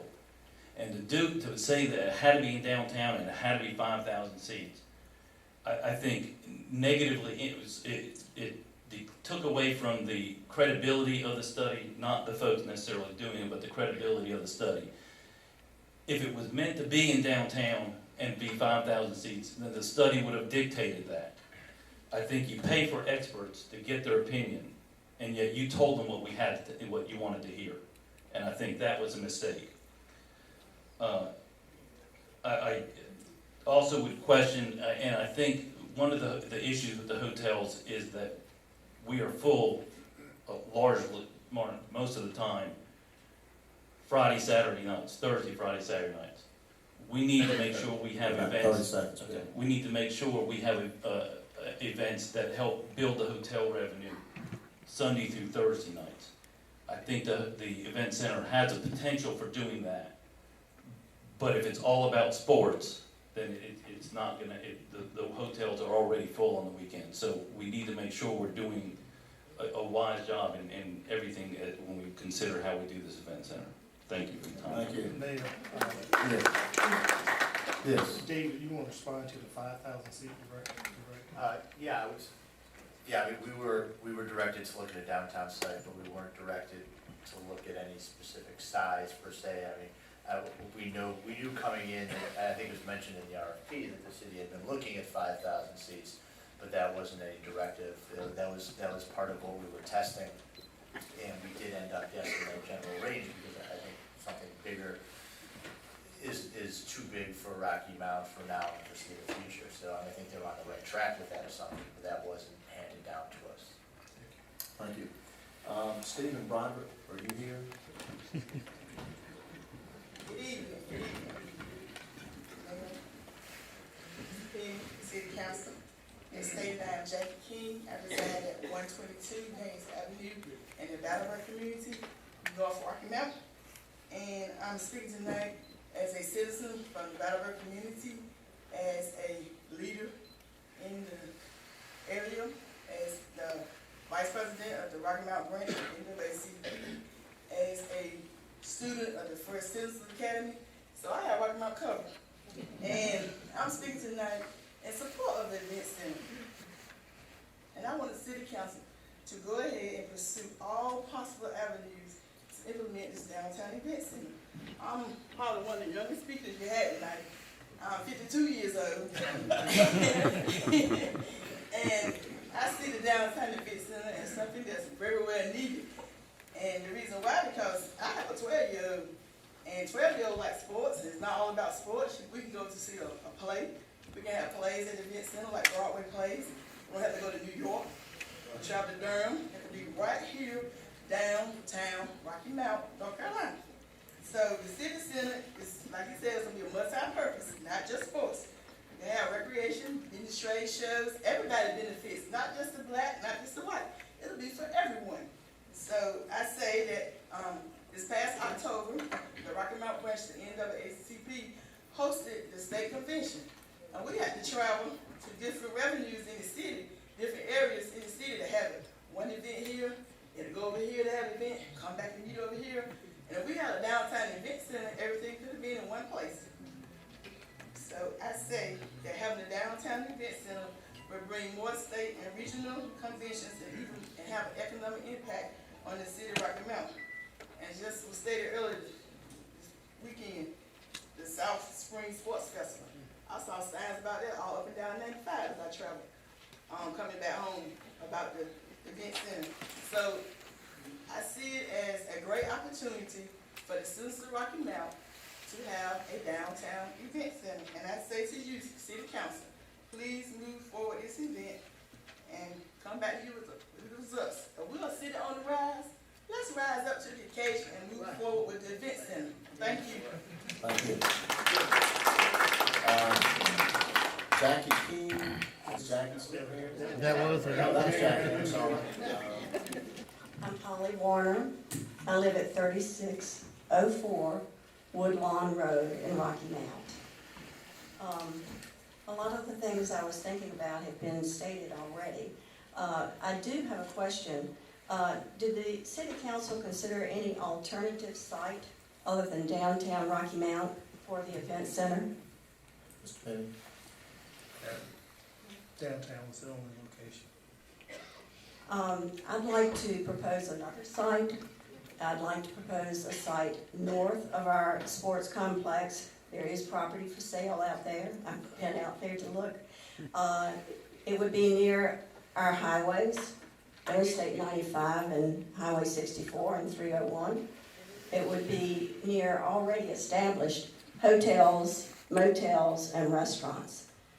We would not have to tear down property in the downtown Rocky Mount to build an event center out north of the sports complex. It makes sense for it to be close to the north, to the sports complex. I'd like to say too that there are other ways to use our money. Some people have already mentioned that. I think that we should concentrate on our history downtown. We think about our history with the 3 T's, trains, textiles, and tobacco. And we should have a downtown train museum.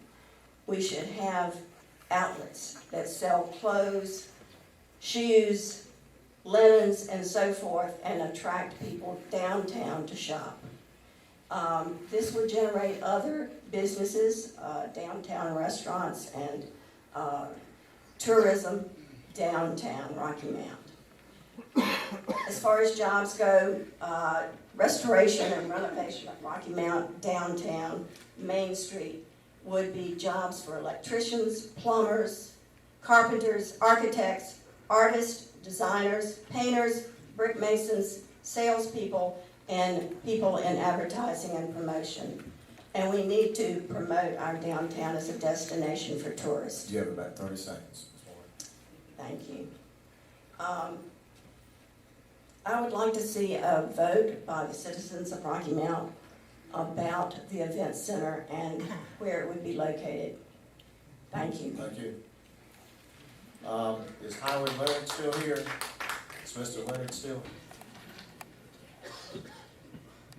I'm Stan Pigluski. I live at 1004 Royal Ridge Drive. Been here about 37 years in Rocky Mount. I worked some in real estate. I was going to bring up the point about reevaluation coming up. And Rodney Davis mentioned that, in my opinion, working in real estate, that the property values in Rocky Mount, National Income County are going to be going down when the reevaluation comes, which would necessitate an increase in the 6 to 8 cents that was proposed. I also volunteer at the Family Center on Davis Street in Rocky Mount, and I meet with a lot of people who are on a fixed income or on no income, and I'd say 80% of what they're looking for are help with their utilities. And people that have $200-300 a month rents are having bills of $500-600-700 in utilities. And I think this is a real burden for the people of our community. And if we have extra money, this is something that we should be looking at for the people of Rocky Mount, particularly those on a fixed income. Appreciate your consideration of all that you're doing. I think the event center or the idea of trying to stimulate downtown is a great idea.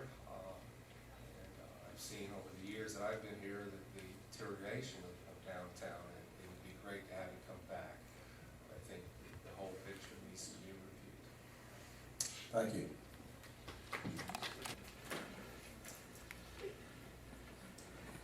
Good evening. My name is Mary Warren. I live at 318 Emerald Avenue.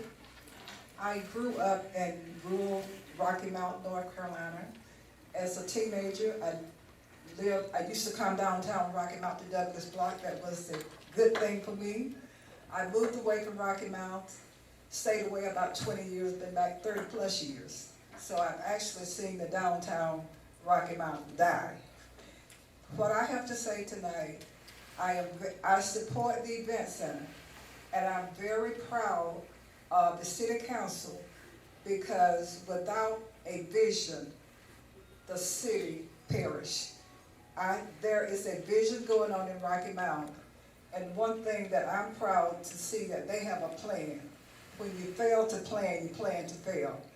I've heard many people come up tonight and talk about what used to be, but I have not heard their plan.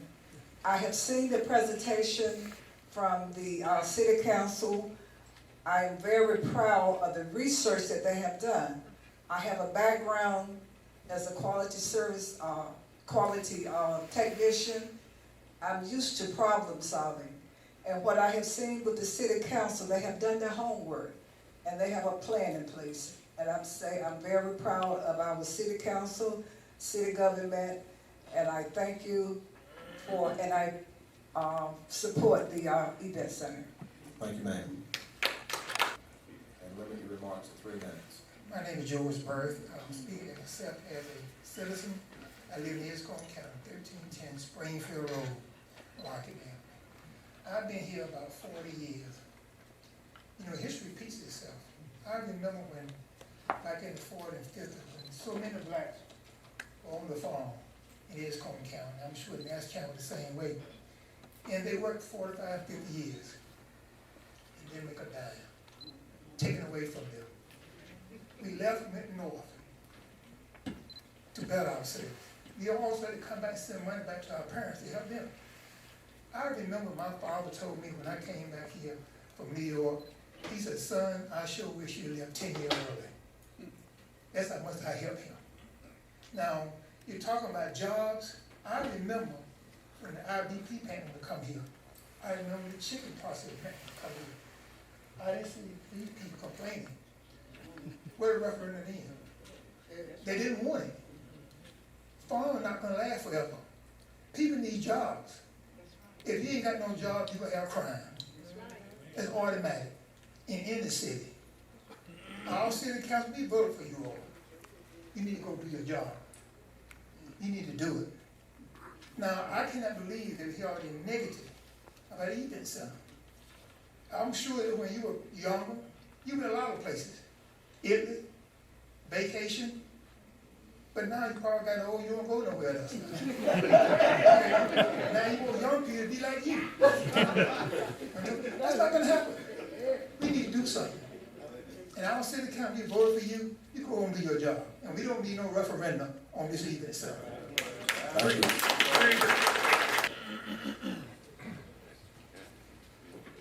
Park, Yankee Park, Southern. My grandmother Could you worked. state your name and I'm address? so sorry. My name is Jeanette Thomas Cobb, and I was born in the Old South. I feel I'm still in the Old South, and I'm comfortable. I raised my family, married, did everything in North Carolina. I'm a product of South Carolina. I went back to Greenville, South Carolina, and I didn't even know it. I couldn't find anything. It is absolutely beautiful. And for me to say something about South Carolina is remarkable. It is remarkable, because I never wanted to go back there ever again. I loved North Carolina. And I did want to say that I'm feeling racial tension, and it's coming from within me, and I'm not going to get upset. But I want to say this. I'm a product of the other side of the track. I'm the person where the grandfather had to go on the other side of the track to get a hot dog. So I appreciate all the wonderful things that my children are not exposed to in the South. But I want to say this. There's racial tension, and it has a lot to do with it.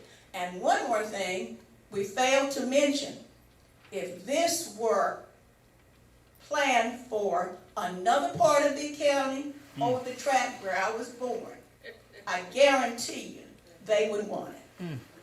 So you think about that. I'm a product of the other side of the track. My grandmother cleaned many a toilet. She walked up many steps. My grandfather did a lot of hard work. But you know, thank God my children went to the Art Institute of Chicago, graduate of East Carolina, graduate of Appalachian State, master's degrees on both sides of the family, some PhD. I even have a sister and husband who own a school in Philadelphia, Pennsylvania. I've come a long way. But I'm still seeing the vestiges and the remnant of the old South in this room. I can't do anything about it, but I'm proud to be in North Carolina. And think about it. Would you want it in Nash County? Thank you. You want it in Nash County, I guarantee. Thank you. Our last speaker. Good evening, Mr. Mayor, members of council, guests. I admire your endurance. You know, we've been here a while. I'll try not to keep you too long. I have a wonderful speech all prepared, and as I come up here, I find it sort of irrelevant in that most of the things that I was going to say have been said. And so, as I come before you, I ain't from here. I was born and raised in Africa. I've lived on most of the continents of this world. I have traveled extensively. But Rocky Mount is home because I've been here 33 years, and as far as I know, I expect to be here until I die, which I hope will be another few years. I have been incredibly concerned as we have listened to the discussions of this issue over the last few months. The idea is wonderful. I'm not convinced of some of the particulars of it, but I think this issue that has come up about the event center actually raises some far more fundamental issues, which I urge you to lead us in dealing with first. As some of my predecessors up here at this podium have said, we got problems in Rocky Mount, all sorts of problems. We do have a racial problem in Rocky Mount. I know because I personally have been victimized by it. I grew up as a minority in Africa. My major in college, or in graduate school, was African and African American histories. That's where I come from. And yet I have personally been victimized as a white person in Rocky Mount. So all of the race problems are not one way. But that isn't the real issue, because we've got other problems too. Oh yes, there's county. I've heard it said if this was going to be built in Nash County, we'd be all for it. Well, I'm not so sure of that either, because economics are still economics. But what I see in Rocky Mount, North Carolina, in this area, is that this is the most, of all the places I have ever been in the world, this is the most divided against itself place I have ever been. You got about 30 seconds. A house divided against itself cannot stand, and until we deal with that, we have got bigger problems. There is a difference between vision and fantasy. We need the vision. We don't need the fantasy. Please, I beg you, lead us into a brighter future. But please understand, you cannot push people into a brighter future. I urge you, lead us really together first. Thank you. Thank you. We have come to the end of this event. We planned on probably being here until about 9 o'clock. We have the people here that were available to ask questions. I'm sure if you have a specific question afterwards, they might stay a few minutes and come down and talk to them. And so at this time, we appreciate your being here. Hopefully the city council will take all of your input and some decision will be made in the future. Thank you for being here tonight, and we're adjourned.